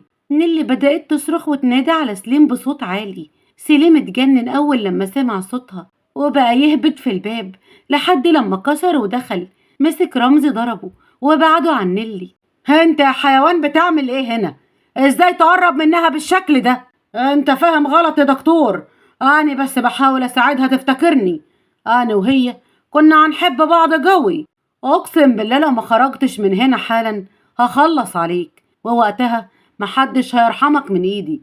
اطلع بره، انت اتجنيت، بتطردني من بيت جدي. سليم شاف نيلي بتعيط ومنهارة في حضن نجاة، مسك رمزي تاني وضربه وبيقول: انت مش راجل، انت جبان ووقح. رمزي خاف من سليم بعد ما ضربه جامد وهرب من البيت. ومن بعيد حنان وقفت تتفرج وهي ساكتة وخايفة، وسليم بيبصلها وبعدين سكت. قرب من نيلي وبيقول: نيلي، أنا هنا خلاص، محدش هيقرب لك تاني، أنا وعدتك مش كده؟ هو قال انه هيخليني العب اللعبة السر، أنا مش كنت عايزة، أنا قلت له لا. سليم ركع قدامها ومسك ايديها وقال: وانا مصدقك يا نيلي، انت بطلة، عرفتي تقولي لا وعرفتي تصرخي وتدافعي عن نفسك، ما فيش حد له حق انه يلمسك من غير رضاكي ابدا. انا مش مجنونة يا سليم، انا كنت خايفة قوي منيه. انت مش مجنونة يا نيلي، انت شجاعة وذكية وقلبك نضيف أكتر من ناس كتير جدا حوالينا. أنا هنا وهفضل معاكي لحد لما تحس بالأمان. أنا عايزة أنام، بس مش هنا. ممكن أنام عندك؟ أنا تعبانة وخايفة جوي. اتنهد سليم ووافق. حالتها كانت صعبة جدا. حضنها وهي نامت وهي ماسكة هدومه وهو بيلعب في شعرها. في نفس الوقت منصور وصل وسأل على نيلي، وحنان قالت له دكتور سليم صمم انه ياخدها لأوضته، وهم جافلين عليهم بقالهم شوية حلوين. منصور اتجنن وراح بسرعة فتح الباب. كانت نيلي نايمة ببراءة على السرير وسليم واقف في البلكونة. جت نجاة بصينية القهوة وبتقول القهوة يا دكتور سليم. دخل سليم واتفاجئ بوجود منصور اللي كان متعصب جدا وبيقول ممكن أعرف ايه اللي بيتم هنا؟ وليه اللي نايمة هنا؟ هي مش في أوضتها ليه؟ منه لله رمزي هو اللي جه وحاول يعتدي عليها، لولا الدكتور سليم هو اللي نجدها مني، وهي يا روحي كانت خايفة قوي وشالها ونامت هنا. بص منصور لسليم بامتنان وشكره، وبعد وقت قال له تعالى يا سليم يا ولدي معايا على المكتب. سليم راح وراه على المكتب ومنصور بيقول اتجوزها يا ولدي، انت مش قلت عاوز تحميها؟ خلاص اتجوزها. انت بتقول ايه؟ هي فاهمة يعني ايه جواز؟ دي طفلة. انت هتعالجها يا ولدي، وانا شايف في تقدم في حالتها. بس انا خاطب، وهي يعني لما تخف هتكرهني علشان عملت كده. ارجوك بلاش. نيلي كانت صحيت وجت تدور على سليم وسمعت كلامهم وبتقول هاني عاوزة اتجوز سليم يا جدي علشان بحبه قوي، وهو كده مش هيبعد عني واصل. منصور بص لسليم وسليم بيقول انت عارف حالتها، هي بتقول كلام مش فاهماه. يا تكمل علاجها وهي على ذمتك يا تمشي يا ولدي، ده آخر كلام. يلا يا نيلي. منصور مسك ايديها غصب عنها وخرجها. سليم كان مش طايق نفسه، لم هدومه ولسه هيخرج من القصر شافها داخله عليه وهي وشها متبهدل بالروج بطريقه مضحكه جدا ولابسه فستان. وسليم بيقول ايه اللي انت عاملاه ده؟ شكلك متبهدل كده ليه؟ انت ماشي؟ انت وعدت نيلي انك هتفضل وياها على طول، عايز تخلف وعدك؟ مش عايز تتجوز نيلي؟ ده انا بعرف احط روجها. نيلي انت مش فاهمه حاجه، لما تخفي هتكرهيني علشان وافقت. انا مش هينفع استغل مرضك. لا، انا هحبك ومش هكرهك واصل. سليم يفضل مع نيلي دايما علشان نيلي هتحب سليم قوي قوي. سليم اتنهد وكان محتار يمشي ويسيبها واحتمال حالتها تسوء اكتر ولا يفضل ويسمع كلام منصور. واخيرا اخد القرار وقال نيلي اسمعيني، انا لو هعمل كده فعلشان مصلحتك هتجوزك، ولو عايزة تطلقي هطلقك. هي مش فاهمة غير انه عاوز يتجوزها بس. حضنته وهي بتضحك وبتقول نيلي هتبقى عروسة، نيلي هتلبس فستان زين قوي. جريت من قدامه ومنصور ابتسم وقال جميلك ده مش هنساها العمر كله يا ولدي. مسك منصور تليفونه واتصل بالمأذون اللي جه بعد شوية وقت وكتبوا الكتاب. كان منصور قاعد في المكتب مع سليم وبيقول الظرف ده خليه معاك، ما تفتحهوش دلوك. انا لما طلبت منك تتجوز نيلي علشان انا خايف عليها، خفت رمزي يجرب منيها تاني. ما يقدرش يعمل كده. انا فاهم انك بتحميها بس الطريقة غلط. انا ممكن احميها منه ومن اي حد. يمكن غلط يا ولدي من وجهة نظرك، بس من وجهة نظري عين الصح. خلي بالك من نيلي ومن نفسك. وفي نفس الوقت جت نجاة وهي ماسكة حنان وبتقول تعالي يا مكسوفة الرقبة، تعالي، أنا غلطانة إني شغلتك هنا. سليم وقف وقال في إيه؟ مالها حنان؟ عملت إيه؟ حنان قربت من منصور وقالت أحب على يدك يا حاج منصور، ما تعمليش حاجة. هو اللي فهمني إن هو كده عاوز مصلحتها. أحب على يدك. هو مين ده؟ أنا مش فاهم حاجة. حنان بلعت رقها بتوتر وقالت رمزي بيه هو اللي عطاني حبوب وقال لي حطها لنيلي في الوكل، بس يعلم ربنا اني كنت برميهم طول الوقت وما برضاش احطهم. وريني الحبوب دي يا حنان. ما معيش، انا رميتهم كلهم في الزبالة بعد اللي رمزي عمله في الست نيلي. طيب تمام، هنحلل عينة دمها ونعرف ايه اللي بيحصل بالظبط. ده كله والجد واقف مصدوم وما بيتكلمش خالص. وسليم فعلا عرف نوع العلاج وبدأ يعالجها. وبعد شهر تقريبا في الجنينة، نيلي كانت قاعدة على المرجحة وماسكة كتاب، ملامحها هادية جدا كأنها واحدة تانية مع العلاج الجديد والجلسات. كان واضح عليها جدا التغيير. وسليم بيقول: نجاة قالت لي إنك بقيتي بتنامي من غير كوابيس. أيوة، وكمان بطلت أكلم نفسي كتير، بقيت بكتب اللي في دماغي في كشكول زي ما قلت لي. أنا فخور بيكي جدا، تعرفي كده، ومش بس علشان بتخفي وفي تطور، لأ، علشان بتحاولي وبتساعدي نفسك. أنا كنت فاكرة إني مش هعرف أكون عادية تاني، بس يمكن العادي مش شرط يبقى شبه الناس. صح، أهم حاجة تكوني مرتاحة وعلى طبيعتك، وانت كده حقيقية، وده أجمل حاجة فيكي. قاطعهم صوت رشا اللي قالت: والله عالي العالي يا دكتور، هو ده شغلك؟ قاعد بتحب هنا وكمان ما بتردش على تليفوناتي؟ ايه اللي جابك هنا يا رشا؟ جيت علشان اشوفك وانت بتخني. مين الحلوة دي؟ نيلي وقفت وبصت لسليم وبتقول: مين دي يا دكتور؟ ممكن اعرف هي بتزعج ليه في بيتي؟ سليم وقف وبصلهم وبيقول: دي نيلي الربيعي مراتي، ودي رشا رزق خطيبتي. الاتنين بصوا لبعض، ورشا بتقول: انا كان قلبي حاسس ان اختفائك ده ورا واحدة ست، بس ما تخيلتش اني هبقى مغفلة كده. نيلي بصت له بدموع وقالت: يعني ايه خطيبتك؟ يعني انا ابقى ايه دلوك؟ لعبة بتتسلى بيها؟ ورشا بتقول: واضح انها صدقت نفسها فعلا، مسكينة. رشا، كفاية كده، مش هسمح لك تهنيها، كفاية. انت بتدافع عنها قدامي؟ انا اللي استنيتك سنين تيجي تقع في واحدة مجنونة؟ نيلي بصت له بكره وقالت: أنا هبقى مجنونة فعلا لو فضلت على ذمتك. نيلي، استني، الموضوع مش كده، أنا ما كدبتش، بس ما شرحتش كفاية. ما فيش حاجة محتاجة شرح، انت كذبت. يا ريت بقى تطلقني، طلقني. برافو عليكي، طلعت بتفهمي. يلا يا سليم طلقها وخلينا نمشي. نيلي بصت لهم بدموع ودخلت على البيت. ورشا بتقول: أنا عرفت كل حاجة، وإنك ما كنتش عاوز تتجوزها. يلا روح هات بقى فلوسك ويلا نرجع لحياتنا. أنا مش راجعلك يا رشا، وانت خلاص بقيتي من الماضي.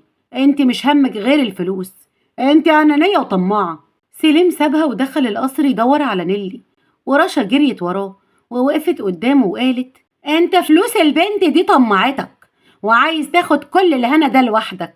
لا برافو يا سليم، اهي مجنونة ترميها في مستشفى وبعد كده تكوش على كل حاجة، صح؟ اتفضلي امشي من هنا، بلاش تخلي شكلك اوحش من كده في نظري. انا مش ضايق يا رشا. ماشي يا سليم، انا همشي، بكرة ترجع وتندم، ووقتها هقولك لأ معطلكش. خرجت رشا وسليم وقف تايه بسبب اللي حصل. هو حاسس بتأنيب ضمير بسبب رشا وبسبب نيلي، بس هو اتحط في موقف وعمل كده علشان يكمل علاج نيلي. سمع صوت نيلي بتعيط لجدها وبتقول: طلقني مني يا جدي، أنا مش عايزة أكمل معاها أرجوك. يا بت أنا عملت كده علشان مصلحتك، وأنا بقيت زينة وأقدر أكمل حياتي. خفيت يا جدي، خفيت الحمد لله. دخل سليم وقال: نيلي اسمعيني، أنا ما كذبتش عليكي، الحكاية كلها إني خفت أمشي من غير ما أكمل علاجك، خفت عليكي وعلى حالتك. كتر خيرك يا دكتور، أنا دلوقتي بقيت تمام وخفيت، تقدر تاخد تمن شغلك وتمشي. حاسبه يا جدي. خلصت كلامها وخرجت من المكتب، وسليم كان ساكت ومنصور بيقول: سليم قطع وقال: أنا ما خدعتهاش، كنت خاطب من الأول وما عرفتش أقول لها بسبب حالتها. طيب سيبها تهدى يا ولدي، وبعدين اتكلم وياها. دلوقتي تاخد الشيك وأنا هعمل المركز اللي اتفقنا عليه. شكرا يا حاج منصور، أنا مش عايز فلوس ولا عايز تمن إني عالجت مراتي، وهمشي حاضر. ساب البيت ورجع لعيادته وحياته في القاهرة، وراح قابل رشا وفهمها إنه حب نيلي بجد وتأسف لها. فاتت الأيام وهو بيحاول يدفن نفسه في الشغل علشان ينساها، ولكن كانت صورتها ما بتفرقوش أبدا. أما نيلي استلمت شغل الشركة وبقت واحدة تانية خالص. فات شهرين وهو بيشوفها من بعيد ودايما على تواصل مع جدها، لحد لما في يوم عارف إن الجد كان تعبان وفي المستشفى. راح علشان يزوره وشافها هناك واقفة وعينيها تايهة. منصور طلبهم هما الاتنين. دخلوا هما الاتنين ومنصور بيقول: أنا كنت تعبان من فترة ومش عايز أقول لكم. نيلي أنا اللي ضغطت على سليم علشان يتجوزك، بس بعد كده اكتشفت إنه هيحبك. هو ساب خطيبته يا بنتي وكان دايما بيعرف أخبارك مني. جدي لو سمحت أنت تعبان، ارتاح دلوقتي وبلاش تتكلم كتير. أنا هرتاح يا بنتي، بس عايزة أطمن عليكي. خلي بالك من نفسك يا نيلي. سليم يا ولدي، تقدر تفتح الظرف اللي معاك، فيه رسالتي ووصيتي ليك. أنا عارف إنك واد أصول، أبوك ده كان راجل بجد وأنت زيه. خلي بالك من نيلي يا ولدي. وفي لحظة بدأ يلفظ أنفاسه الأخيرة، وسليم حاول يعمل له إنعاش، ولكن خلاص العمر انتهى. وبعد أيام خلص العزاء، سليم شاف رمزي واقف بيتكلم مع نيلي، ولسه هيلمس كتفها مسك ايده بسرعة. نزل ايدك من على مراتي. انت صدقت نفسك ولا ايه؟ اللي حصل ده مش قانوني. هي ما كانتش في وعيها وعايزة تتطلق منك. هرفع عليك قضية خلع. الأحسن تختفي من وشي بدل ما تشوف وش عمرك ما شفته. غور يلا في داهية. رمزي خاف وجري. سليم بص بغيرة لنيلي اللي كانت بتتابع اللي بيحصل بهدوء، وسليم بيقول: بقولك ايه، علشان ما تجننش عليكي انا بغير. لا تقولي لي ابن عمي ولا ابن عمتي ولا الجن الازرق.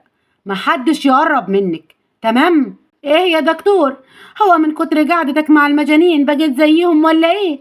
ايوه بالظبط كده، وخافي على نفسك علشان انا مجنون. طيب العزا خلص، اتفضل اطلع بره بقى. ضحك سليم وقعد وحط رجل على رجل وبيقول: انا مش طالع، انا قاعد مع مراتي، ووصية جدك ليا اني اخلي بالي منك، وهو ده اللي هيحصل.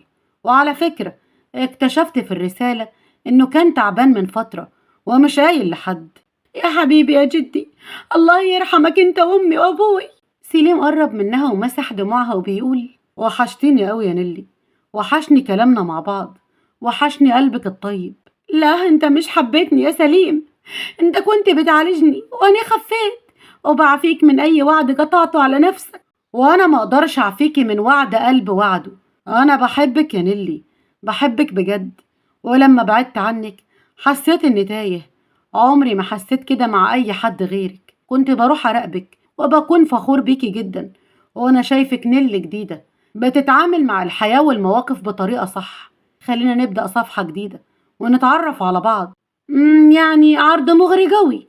يعني هتعرفني بشخصيتي الجديدة، وانا هتعرف عليك على انك سليم الشخص، يعني مش الدكتور. حرك راسه بابتسامة وبيقول: بالظبط كده يا نيلي، لاني مش عايز اخسرك، فهعمل كل حاجة علشان اكسب قلب نيلي بشخصيتها الجديدة. طيب من دلوقت بقى اعتبرنا مخطوبين، واعمل حسابك اني هجننك. موافق يا ست ان اتجنن معاكي، بس حكاية الخطوبة دي انا مش موافق عليها. بس دي شرط يا دكتور. يلا بقى روح على اوضتك القديمة علشان انا عايزة انام. طلعت نيلي وسليم كان بيبصلها بحب وقال: امر لله، خطوبة خطوبة، بس اوعدك اني مش هتطول عن اسبوع. وبعد مرور سنتين كاملين كان سليم بيلعب مع طفلة صغيرة عمرها 6 شهور، ونيلي بتقول: بقى كده يا دكتور، يعني سايبني وقاعد تلعب مع بنتك؟ واضح ان مامي بتغير منك يا برنسيسة قلبي. لا والله، بقى هي البرنسيسة وانا ايه بقى، الناني بتاعتها؟ سليم قرب من نيلي وقال بعشق: انت الملكة اللي نورت حياتي وعملت لي اجمل اسرة. بحبك يا مجنونتي، وانا احبك قوي يا دكتور. في مستشفى خاصة وفي جناح خاص بأستاذ حسن البنان المخرج المعروف، كان بيمر بوعكة صحية بعد الحادثة اللي حصلت له. الباب اتفتح ودخلت آيات، ممرضة في العشرينات، وشها منور وابتسامتها جميلة ورقيقة جدا، وبتقول: صباح الخير يا أستاذ حسن، أنا آيات الممرضة الجديدة اللي هتابع حالتك من النهاردة إن شاء الله. حسن كان واقف قدام الشباك وعيونه على بره وبيقول بصوت بارد برودة التلج: وانت بقى التامنة ولا التاسعة؟ آية ضحكت لأن مفيش واحدة بتعمر مع حسن أكتر من يومين بسبب طبعه القاسي والشديد، وبتقول: لا أنا رقم 10 عندي أمل أكون مسك الختام. ما تتعشميش أوي كده، هتحصلي اللي سبقوكي. ما بحبش الضحك ولا الرغي الكتير ده. نفذي شغلك واخرجي ومن غير رغي، وبلاش الابتسامة الساذجة اللي على وشك دي. ضحكت آيات وهو اتعصب وبيقول قلتلك ضحك لأ. آيات فتحت ملف حالته وقالت أحبس الضحك يعني جوايا؟ ده حتى في ضرر على الصحة. اتفضل ارتاح علشان أقيسلك الضغط. قعد على الكرسي بهدوء وهي بدأت تقيس الضغط، وحسن بيقول أنا متفق مع المستشفى إني أختار اللي يريحني. لو مش عجبني أسلوبك هطلب تغييرك أو هقرفك لحد لما تمشي زي اللي قبلك. ابتسمت بهدوء وقالت تمام يا أبو علي، تمام قوي. أنا نفسي طويل وبحب التحدي، يعني مش همشي من هنا غير وانت خارج على رجلك بالسلامة. واثقة من نفسك انت يعني؟ الثقة فن مش عني يا أستاذ حسن. ردها صدمه وأول مرة يبتسم غصب عنه. وآيات بتقول الضغط مظبوط، شكلي كده وش حلو قوي عليك. أول مرة من أيام يتظبط كده. شفت بقى إنك مش هتلاقي زيي يا أستاذ أبو علي. حسن قال لها بغضب يا أبو علي أنت هتصاحبيني؟ اسمي أستاذ حسن، ولا أحسن إنك ما تقوليش حاجة. أنت هنا شغالة ممرضة وبس. فاهمة، بعتذر لحضرتك بعد إذنك. خرجت بهدوء وحسن بص على مكانها وقال غور في داهية، مش عايز حاجة منكم. وبدأ يوم جديد، وعلى غير المتوقع لقاها داخلة بنفس الابتسامة. استغرب منها وهي بتقول صباح الخير يا أستاذ حسن، أسفة علشان اتأخرت عليك النهاردة، بس ده تعويض كوباية عصير من اللي حضرتك بتحبه. مش ملتزمة بمواعيدك، مستهترة، مش قادرة تفهم إن الحياة مش كلها هزار ولعب. ابتسمت بهدوء وقالت مين قال كده بس؟ محدش في الدنيا مرتاح، دي طبيعة الحياة، بس مش لازم أفضل مكشرة. هونها تهون يا أستاذ. حسن غمض عينيه وكان واضح إنه مصدع. قربت منه ووطت صوتها وقالت أستاذ حسن، العلاج بتاعك أهو، ممكن أعلقه في المحلول؟ لو مش هتتضايق اديني إيدك. حسن مد إيديه وقال بتوطي صوتك كده ليه؟ أصل واضح إنك عندك صداع وتعبان. ما تقلقش، هخلص بسرعة واخرج. طيب خفي إيدك علشان إيدك دي تقيلة أوي. آيات مسكت الحقنة وبتكلمه وهي بتشتغل وهو مغمض عينيه والتكشيرة مرسومة على وشه، وهي بتقوله أنا إيدي تقيلة؟ أنت أول واحد يقول لي كده، دايما بطلب بالاسم. على فكرة أنا أشطر واحدة بتجيب وريد في ثواني. هوف، خلصي بقى وبلاش غباء ورغي كتير. على فكرة أنا خلصت وركبت الكالونة كمان. شفت بقى إيدي خفيفة إزاي؟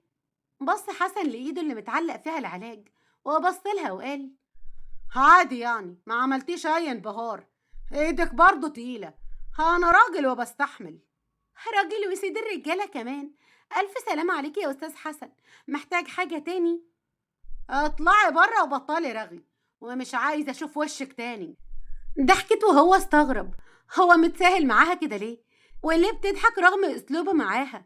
يمكن ما كانش قاسي كفاية، ولا هي ما عندهاش كرامة؟ المرة الجاية أكيد هيتصرف ويقسى عليها أكتر من كده. وجه وقت الغدا، دخلت بشوربة الخضار وقعدت جنبه. كان نايم على السرير وشه واضح عليه التعب. الحادثة اللي عملها كانت خطر جدا وبصعوبة نجي منها. بصت له بهدوء، ازاي نايم كده بسلام؟ اللي يشوفه يقول أكتر إنسان هادي، بس الحقيقة شعلة نار وقسوة ماشية على رجلين. حسن فتح عينيه وبيقول انت بتعملي ايه هنا؟ جبتلك الغدا، لازم تتغدى في ميعادك. تحب ارفع لك السرير شوية؟ مش عايز حاجة، سيبي الأكل واخرجي يلا. أنا هأكلك بإيديا. قلتلك مش عايز حاجة، بدل ما انت مش فاهمة تصرفاتي. بصراحة كده أنا بكره أشوف وشك، بيعصبني ونفسي بتتسد. خرجت بهدوء ومن غير نقاش. يا ترى هو زودها معاها ولا هي تستاهل علشان بتتدخل في خصوصيته؟ أسئلة كتير جدا بتدور جواه وكأنه في صراع ملهوش نهاية. عدى كام يوم وهي مهتمة بحسن رغم أسلوبه، بس هي أخدت على طبعه القاسي. كانت واقفة مع ممرضة تانية زيها وزميلتها وبتقول أنا مش فاهمة انت بجد بتستحملي الكائن ده ازاي؟ ده محدش بيقرب من اوضته يا بنتي. ماله يعني، هو هياكلهم؟ ده دلع بنات فاضي، هو بس جد وما بيحبش الهزار، لكن غير كده ما فيهوش حاجة خالص. انتي عبيطة، مش فاهمة ازاي بتحبيه، ده واحد يتحب ده؟ آيات فكرت شوية وبعد كده ابتسمت وقالت: وسيم قوي، الخصل البيضة اللي في شعره مخليه جنتلمان قوي، تحس انه طالع من شخصية من العصر الفلكلوري، امير مغرور كده. اقسم بالله انت مريضة، ده كفاية بس نظرته بتدب الرعب في القلب، بتفكريني بالبنات اللي بتحب السايكو بتاع الافلام والمسلسلات. آية ضحكت وقالت: اصلا هو مش هيحس بيا، عارفة انا حاسة تحت الوش الخشب اللي مصدره ده حد طيب، بس هو ما بيعرفش يعبر. من زمان وانا كنت بتابع البرامج بتاعته اللي بيظهر فيها، وبحس ان وراه حكاية كبيرة جدا. والله انت مجنونة يا آيات، ده قد ابوكي يا بنتي. ضحكت آيات وطلعت لسانها وقالت: مش للدرجة دي، ده هو في اول الاربعينات، بس ايه نينجا. وفي أوضة حسن كان بيزعق وبيقول: أنا زهقت من القعدة هنا وعايز أمشي، عايز أخرج من المستشفى. الدكتور قال له: للأسف يا أستاذ حسن، الحادثة أثرت على الكلى واستأصلناها في عملية، والكلى التانية اللي انت عايش بيها محتاجة متابعة، ده غير ان عندك إصابات بسبب الحادثة، لازم متابعة طبية يا فندم، وأنا مش هقعد في المخروبة دي أكتر من كده. خلاص يا فندم، لو مصمم اكتب لي تقرير وامضي على انك هتخرج على مسؤوليتك الخاصة. خرج الدكتور من عند حسن بعد ما شرح له ان الكلى لسه محتاجة متابعة دقيقة، والمفروض يقعد كام اسبوع كمان في المستشفى. حسن رفض الفكرة تماما وبيفكر يعمل ايه. وآيات بتقول: مساء الخير، لقيت الدكتور طالع مكشر، هو قال لك حاجة ولا ايه؟ لأول مرة حسن يرد ويبص لها كمان وبيقول: كلام فاضي من بتاع الدكاترة، بيحبوا يحكوا في المحكي. كلام فاضي؟ متهيألي ان صحتك مش كلام فاضي، انا فاهمة ان المستشفى مملة، بس دي حياتك لازم تهتم بيها اكتر. آيات، انا لازم اخرج من هنا، خلاص طاقتي خلصت في المكان ده. اتصدمت ان هو قال اسمها، ده بجد ولا تهيؤات؟ لو كمان بيكلمها من غير ما يتعصب ولا يغضب، ده حلم اكيد. بس فاقت على صدمة اكتر لما قال: أنا مش هفضل محبوس هنا ما بين دكاترة ممرضين، في حل أنا فكرت فيه، محتاج حد يتابع حالتي بدقة في البيت ويكون جنبي. أكيد مش هلاقي دكتور فاضي 24 ساعة ولا حتى ممرضة غير لو كانت مراتي. فتحت بقها وتنحت بتحاول تجمع هو بيقول إيه ولا هي بتحلم ولا إيه. وهو كمل وبيقول: عايزك تكوني مراتي، هنتجوز لكام شهر كده. إيه؟ جواز وكام شهر؟ ده اسمه ايه ده؟ وليه هعمل كده اصلا؟ ده عرض، انا محتاج متابعة طبية، وانت الوحيدة اللي استحملتيني، محتاجك معايا الفترة اللي جاية.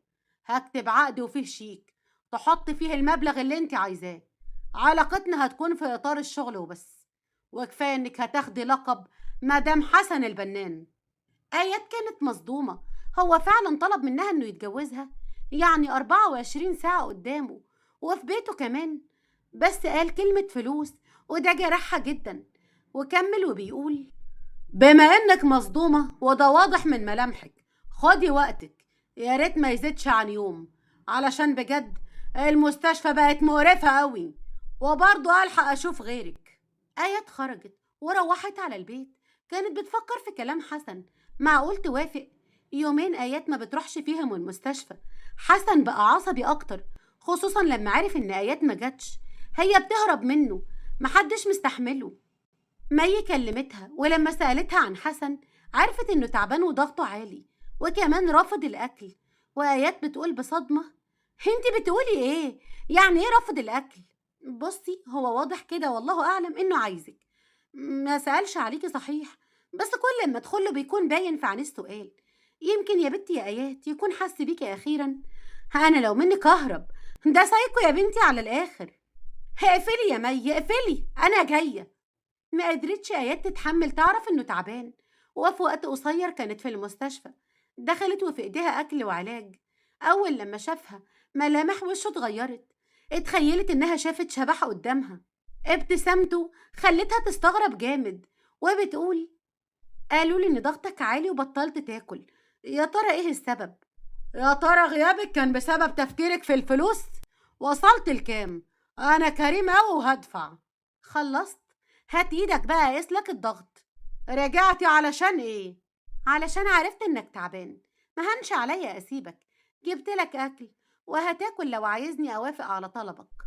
رفع عينيه بصدمة وآيات قالت: الضغط واطي قوي، أكيد من قلة الأكل، هتاكل ولا أرفض؟ يعني وافقتي؟ طب عايزة كام بقى؟ 200,000 ولا أكتر؟ مش عايزة فلوس، خلي فلوسك معاك. أنا بس طالبة الفترة اللي هكون فيها مراتك تحترمني وتسمع كلامي طالما فيها مصلحة ليك، هو ده شرطي. كالعادة شخصية آيات بتفاجئه دايما. آيات مش طمعانة فيه ولا خايفة منه، ودي حاجة نادرة جدا. وبعد صمت قال لها: طيب تمام. تمام دي أكيد إنك موافق على كلامي. طيب نبدأ بقى بأول خطوة، وهي إنك تسيبني أهتم بصحتك بدل ما أنت مش عارف تهتم بنفسك. هات المعلقة. آيات فرحت جدا لأنه أول مرة يسمع كلامها. أخدت المعلقة وبدأت تأكله وهو معترضش. خلصت وهو أخد الموبايل، كلم المحامي يجهز الأوراق المطلوبة علشان يتجوز ويشوف مأذون يكتب الكتاب. وآيات بتقول: هو انت مش واخد بالك ان انا عندي اهل؟ يعني بابا وماما محتاجين انك تيجي تطلب ايدي منهم. انا مش هروح لحد، انت عايزاني انا اروح لاهلك؟ ايوه، لو عايز تتجوزني هتعمل كده. انا هقنعهم اننا نعمل الفرح على طول، بس انت لازم تكون موجود. انا عندي اهل مش مقطوعة من شجرة. طيب هفكر في الموضوع ده. وتاني يوم خرج حسن من المستشفى وقرر انه يروح يطلب ايديها رسمي. وفي شقة في عمارة متوسطة الحال. الأب موظف حكومي والأم مدرسة. أول لما دخل حسن المكان كان المكان شبه آيات، فيه روح وطيبة زيها. وباباها بيقول: منور يا ابني، آيات حكت لي عليك. أنا بصراحة مش معترض لأني واثق في اختيارات آيات، مشكلتي بس في وقت الجواز. بصراحة يا عمي أنا وحيد وتعبان ومحتاج وجود آيات معايا. أنا هأمن مستقبلها علشان تكون مطمن عليها أكتر. احنا بنشتري راجل يا ابني، الفلوس دي آخر حاجة الواحد يفكر فيها.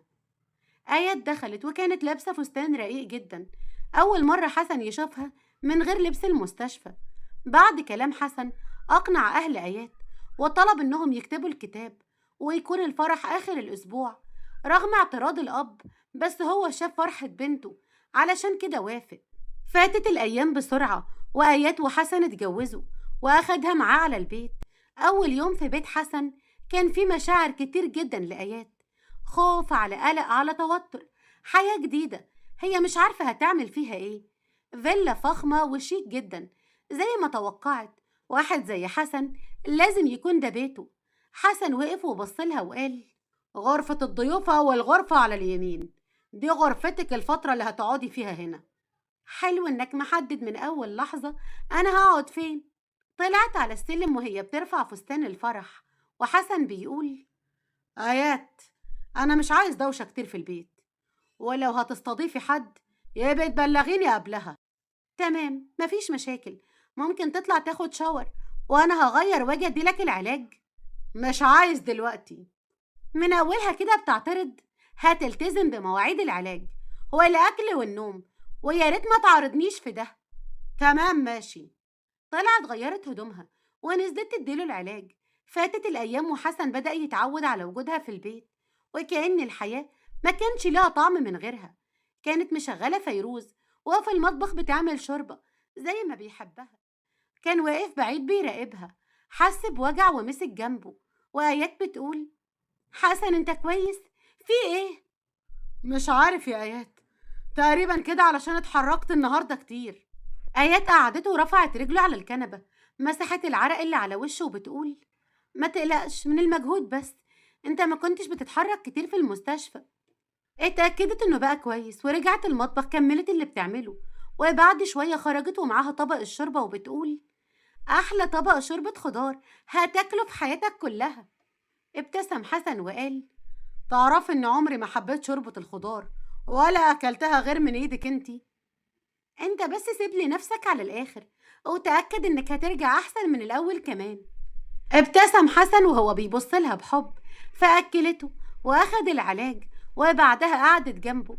كان باين إنها خايفة عليه، وحسن بيقول: مفروض تكوني فرحانة، لو حصل حاجة هتورثي بما إنك مراتي. بعد الشر عليك، يا ريت ما تقولش الكلام ده تاني. أنا قلتلك مش عايزة فلوس، أنا يهمني صحتك وبس. ساعات بحس إنك غريبة أو مجنونة. ليه يعني ما تقولش إن خايفة عليك مثلا؟ ما عدتش على بالك الفكرة دي؟ وبعدين ما فيهاش حاجة لما تعيش شوية جنون، ده صح جدا على فكرة. جربت تتجنن مرة؟ أخدت عليا قوي، بتكلميني عادي كده كأننا أصحاب. ضحكت آيات وقالت له: أصحاب مين؟ احنا متجوزين يا فندم، لو مش واخد بالك يعني. غمزت له بمشاكسة، وهو لأول مرة يضحك وبيقول: مجنونة بجد، طلعيني فوق، محتاجة أنام شوية. مسكت ايده وساعدته يطلع السلم لغاية ما وصل اوضته. انتهى اليوم بعد ما اتأكدت ان حسن نام بهدوء. وجه يوم جديد بدأ بنشاط. فتحت الستاير وبتقول: صباح الخير، النهاردة الجو جميل جدا، قوم خد لك شاور وتعالى انزل الجنينة، هتفطر تحت وتتمشى شوية علشان تستعيد نشاطك. مش عايز انزل، وبطلي دوشة، قلتلك ما بحبش الاسلوب ده. البيت هنا هادي، مش زي المنطقة البيئة اللي انت ساكنة فيها. اعترضت على اسلوبه وربعت ايديها وهي بتبصله وبتقول: نعم، بيئة؟ ما انت لو كنت جيت عشت هناك كان زمان البيت ده مليان ناس رايحة جاية تطمن عليك. حسن فرج جبينه وقال: هوف بجد، انا جبت لنفسي تهمة، داخل اتزفت وهنزل، بس ما تفكريش انك انتصرت عليا، انا اصلا صحيت ومش هعرف انام تاني. آيات ابتسمت وقالت لنفسها: بيخاف على زعلي ولا أنا متهيألي بس؟ بدأت آيات تهتم أكتر بحسن، ويوم عن يوم بقى يتحسن. كان قاعد بيقرأ كتاب وهو مشغل موسيقى هادية. الجو كان برد وهو قاعد قدام الدفاية. جت وقعدت جنبه على الأرض وهي بتقرأ رواية رومانسية، وحسن بيقول: قوم اقعدي فوق. عايز أقعد على الأرض قدام الدفاية وأنا بشرب الهوت شوكليت بتاعي، جو رومانسي يعني وكده. كالعادة قال عليها مجنونة وهي بتتصور بالرواية والمج قدام الدفاية. وآيات لاحظت إنه بيبصلها طول الوقت ومش مركز في الكتاب، وبتقوله: نعم، بتبصلي ليه؟ دي طقوس للقراءة، أنا بحب كده، ما تبصليش بالطريقة دي. ابتسم حسن وقال: كملي جنانك كملي، أنا ماليش دعوة. اندمج في قراءة الكتاب، وبعدها حس بتقل على رجله. بص عليها كانت نايمة وراسها سند على رجله، عايز يزعق فيها ويزقها، بس في نفس الوقت صعبت عليه. عدل راسها وغطاها، ولقى نفسه قاعد على الأرض جنبها بيتأمل ملامحها، بيشم ريحتها لغاية ما غلبه النوم ونام. وتاني يوم صحيت وبصت حواليها، لقيته هو كمان نايم على الأرض جنبها. ابتسمت آيات وبتقول: شاركتني جنوني في الآخر، خاف على نفسك بقى، علشان شوية بشوية هتكون مجنون زيي. حسن انت نايم هنا ليه؟ فتح عينيه وكشر وبيقول: انا ايه اللي جابني هنا؟ شكلي وقعت من على الكرسي. يا راجل وقعت؟ طيب قوم يلا علشان تفطر وتاخد العلاج.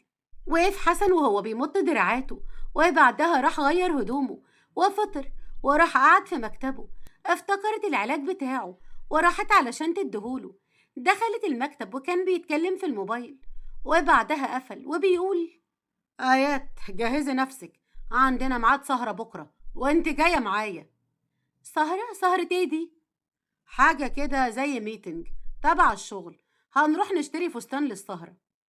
أنا عندي فستان، هنروح الساعة كام؟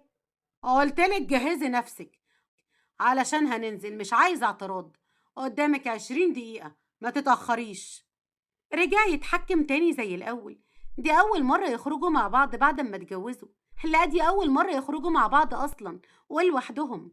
خرجوا مع بعض وهي بتضحك، وحسن بيقول: بتضحكي ليه؟ امشي عدل. ما أنا ماشية كويس أهو، أنت بس اللي واخدها جد. وبعدين أنا فرحانة، دي أول مرة نخرج مع بعض.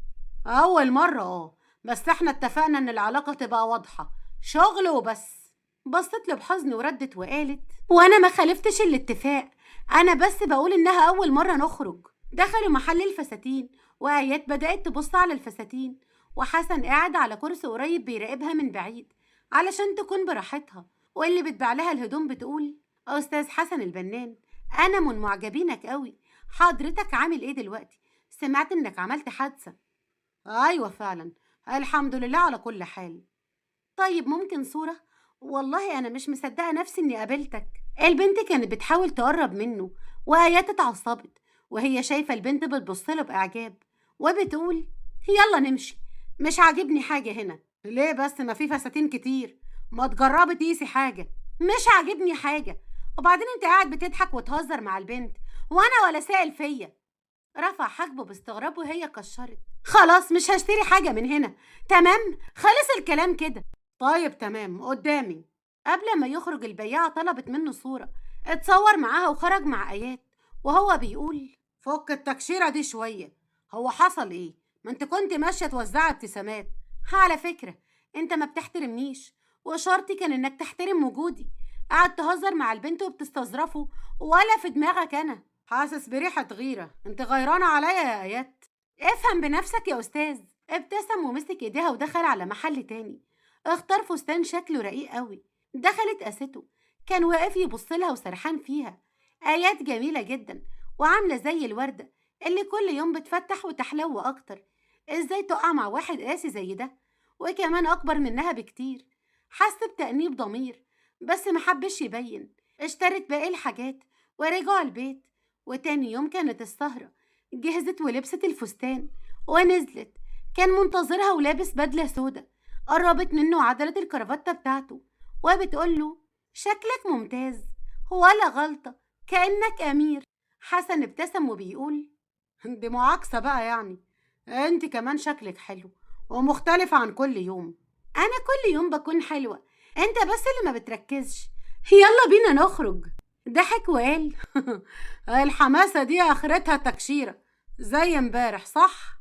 بس ما تفكرنيش، دي البنت كانت مستفزة. قال ايه عايزة صورة معاك يا أستاذ حسن؟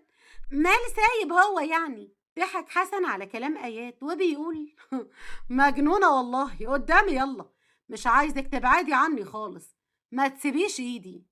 حاضر، هات ايدك بقى. مسكت ايده بفرحة وخرجت معاه. وفي القاعة كل العيون عليهم. آيات حست بالتوتر وشدت على ايد حسن كأنها بتتحامى فيه. وحسن بيقول: ايه مالك؟ خدي نفسك واهدي، مفيش اي حاجة. هما بيبصوا لنا كده ليه؟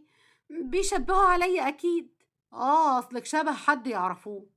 آيات، انت داخلة معايا وشيء طبيعي، الكل عايز يعرف انت مين. اتصرفي عادي، خلي عينك معايا انا وبس. حاولت آيات انها تبتسم علشان تخفي توترها. واحد من اللي موجودين جه يحضن حسن وبيقول: حمد لله على السلامة يا حسن بيه، دي كانت غيبة طويلة قوي. حسن قال ببرود: الحمد لله على كل حال، انت عارف الظروف. واحد تاني قرب وقال: مين دي؟ أول مرة نشوف حد معاك، واضح إنها شخصية مميزة. حسن بص لآيات وقال: دي آيات هانم مراتي. الكل اتفاجئ بجواب حسن وبصوا لآيات. وواحد من الموجودين بيقول: مش معقول يا حسن، انت اتجوزت أخيرا، واضح إن المدام بجمالها عرفت توقعك. وواحد تاني بيقول: يعني أشهر عازب في تاريخ الإعلام يتجوز كده؟ أكيد ليكي سحر رميتيه عليه، صح؟ الموضوع أبسط من كده، اتجوزنا وده من حسن حظي أنا اللي وقعت في سحره. ضحك بسيط من الحضور. حسن حط ايديه على ايديها وآيات بصت له باستغراب، ولكنه كمل كلامه مع الضيوف وكأن مفيش حاجة حصلت. هي كانت سرحانة. بصت على ايده ولمست عروقه الزهرة وهي سرحانة في ايده الكبيرة اللي حضنة كف ايديها. واحدة من الوسط قربت من حسن بعد ما شافته بيبص لآيات بنظرات فيها حب وبتقول: واضح ان الجوازة دي عملت معاك فرق كبير يا أستاذ حسن، عينك بتطلع قلوب. الجوازة دي عملت كتير بصراحة، أكتر مما كنت متخيل. آيات حست إن قلبها بيرفرف. هو كان بيقول لها الكلام ده بجد قدام الناس يعني ولا تمثيل؟ رجعوا البيت بعد ما سهروا سهرة لطيفة مع بعض. الجو كان حلو وهم فرحانين جدا، والأيام بتعدي وهم بيقربوا أكتر من بعض. وجود آيات فرق كتير جدا مع حسن. حسن بيشتغل في المكتب وبيقول: آيات، أنا عندي شغل ولازم أنزل. شغل إيه ده؟ أنت لسه صحتك ما بقتش تمام علشان تتعب نفسك. دي الحاجة الوحيدة اللي بحبها، التصوير والكاميرات، حاجة مهمة في حياتي، ما أقدرش أستغنى عنها أبدا. أنت هتبدأ دلوقتي التصوير؟ أنت معاك فيلم يعني تشتغل عليه؟ كان في فيلم بصوره بس بسبب الحادثة وقفته، ودلوقتي هرجع تاني. طيب ما تجيب الفريق بتاعك واعمل اجتماعك هنا ورتب نفسك، ووقت التصوير ابقى اعمل اللي انت عايزه، كده مش هترهق نفسك وهتكسب وقت. بصلها شوية وهو بيفكر في كلامها، وبعدين رد بغرور وقال: لا، وانا حر، اخرج ولا ما اخرجش مالكيش فيه، مش انت اللي هتتحكمي فيا. فتح الباب وخرج، وهي وقفت مكانها مصدومة لثواني، ودخل تاني وهو عمل نفسه مش شايفها. وآيات كانت هتضحك وبتقول: الحمد لله على السلامة، ايه اخبار الشغل معاك يا كينج؟ كينج ده لقب جديد يعني ولا ايه؟ كينج العناد. ادخل يا باشا، قولي كم واحد جاي علشان اعمل لهم غدا على ذوقي انا. البيت بقى فيه ست، لازم يكون الاستقبال مميز للضيوف. لا، مالكيش دعوة بحد، اطلعي على اوضتك وما تنزليش غير لما نخلص. انت كمان ليك وقت في الاكل والعلاج، لازم اهتم بيك، ده في حدود شغلي. هتسمع الكلام يا كينج ولا لا؟ بصلها بطرف عينيه وقال: 7 اللي جايين 7. ضحكت بانتصار ودخلت على المطبخ تبدأ في التجهيز لاستقبال أول ضيوف البيت كأي ست بيت شاطرة. وبعد ساعات كان حسن مشغول في الشغل، بص في ساعته بإرهاق، وثواني سمع صوت خبطة خفيفة على الباب. اتفتح ودخلت آيات بفستان رقيق وابتسامة وبتقول: السلام عليكم، الغدا جاهز يا حسن، اتفضلوا. كلهم بصوا لبعض، وحسن بيقول: المدام عازماكم على الغدا، مش هتندموا لو دقتوه، بس ما تاخدوش على كده، المرة دي تعبت نفسها علشان انتوا ضيوفها، تسلم ايدك مقدما. فرحت وكلهم راحوا للسفرة، الكل شكر في آيات وكانوا مبسوطين جدا بضيافتها. وواحد من الموجودين بيقول: ازاي واحدة بالجمال والروح دي تتجوز واحد بارد ومغرور زي حسن البنان؟ رد التاني وقال: حظوظ يا ابني، اكيد ضغط عليها، مش ممكن تكون وافقت بمزاجها ابدا. ضحكوا الاتنين وخرج حسن بعد ما مشي الكل، وهي كانت منتظرة رجوعه. لقيته داخل، كانت قاعدة تتفرج على التلفزيون وعاملة نفسها مش فارق معاها. طلع غير ونزل قعد جنبها وبيقول: آيات، أنا كنت جايب لك حاجة. حاجة؟ ليا أنا؟ هي إيه؟ سكت ليه؟ اوعى تكون متجوز وعندك عيل في السر وهتصدمني.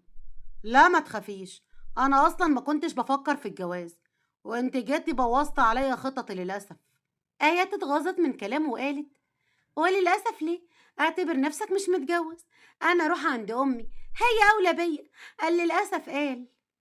مسك ايديها اول لما وقفت وقال: بلاش بواخة، اقعدي. خرج من جيبه علبة فتحها وكان فيها انسيال شكله رقيق جدا ألماس. ايه ده؟ شكله يجنن قوي. تسلم ايدك يا ابو علي، خد بقى لبسهولي. مدت ايديها ليه ولبسها الانسيال، قربت منه لأول مرة وبسته من خده. الهدية دي أحلى هدية جاتلي علشان أول مرة تفكر فيا. أنا جبتلك قبل كده حاجات، الشبكة والفستان. الشبكة كانت علشان الفرح، يعني شكليات، والفستان علشان خفت يكون شكلي وحش وتتحرج قدام الناس. بس المرة دي انت كنت عايز تفرحني، علشان كده انا فرحانة قوي. شكرا يا حسن. وبعد شهرين حسن كان في المستشفى بيعمل إشاعة زي ما الدكتور طلب منه، والدكتور بيقول له: بصراحة كده يا أستاذ حسن، التقدم اللي حصل في حالتك ممتاز جدا، هتمشي على الفيتامين ده وتشرب سوائل كتير وتاكل أكل صحي مع الرياضة.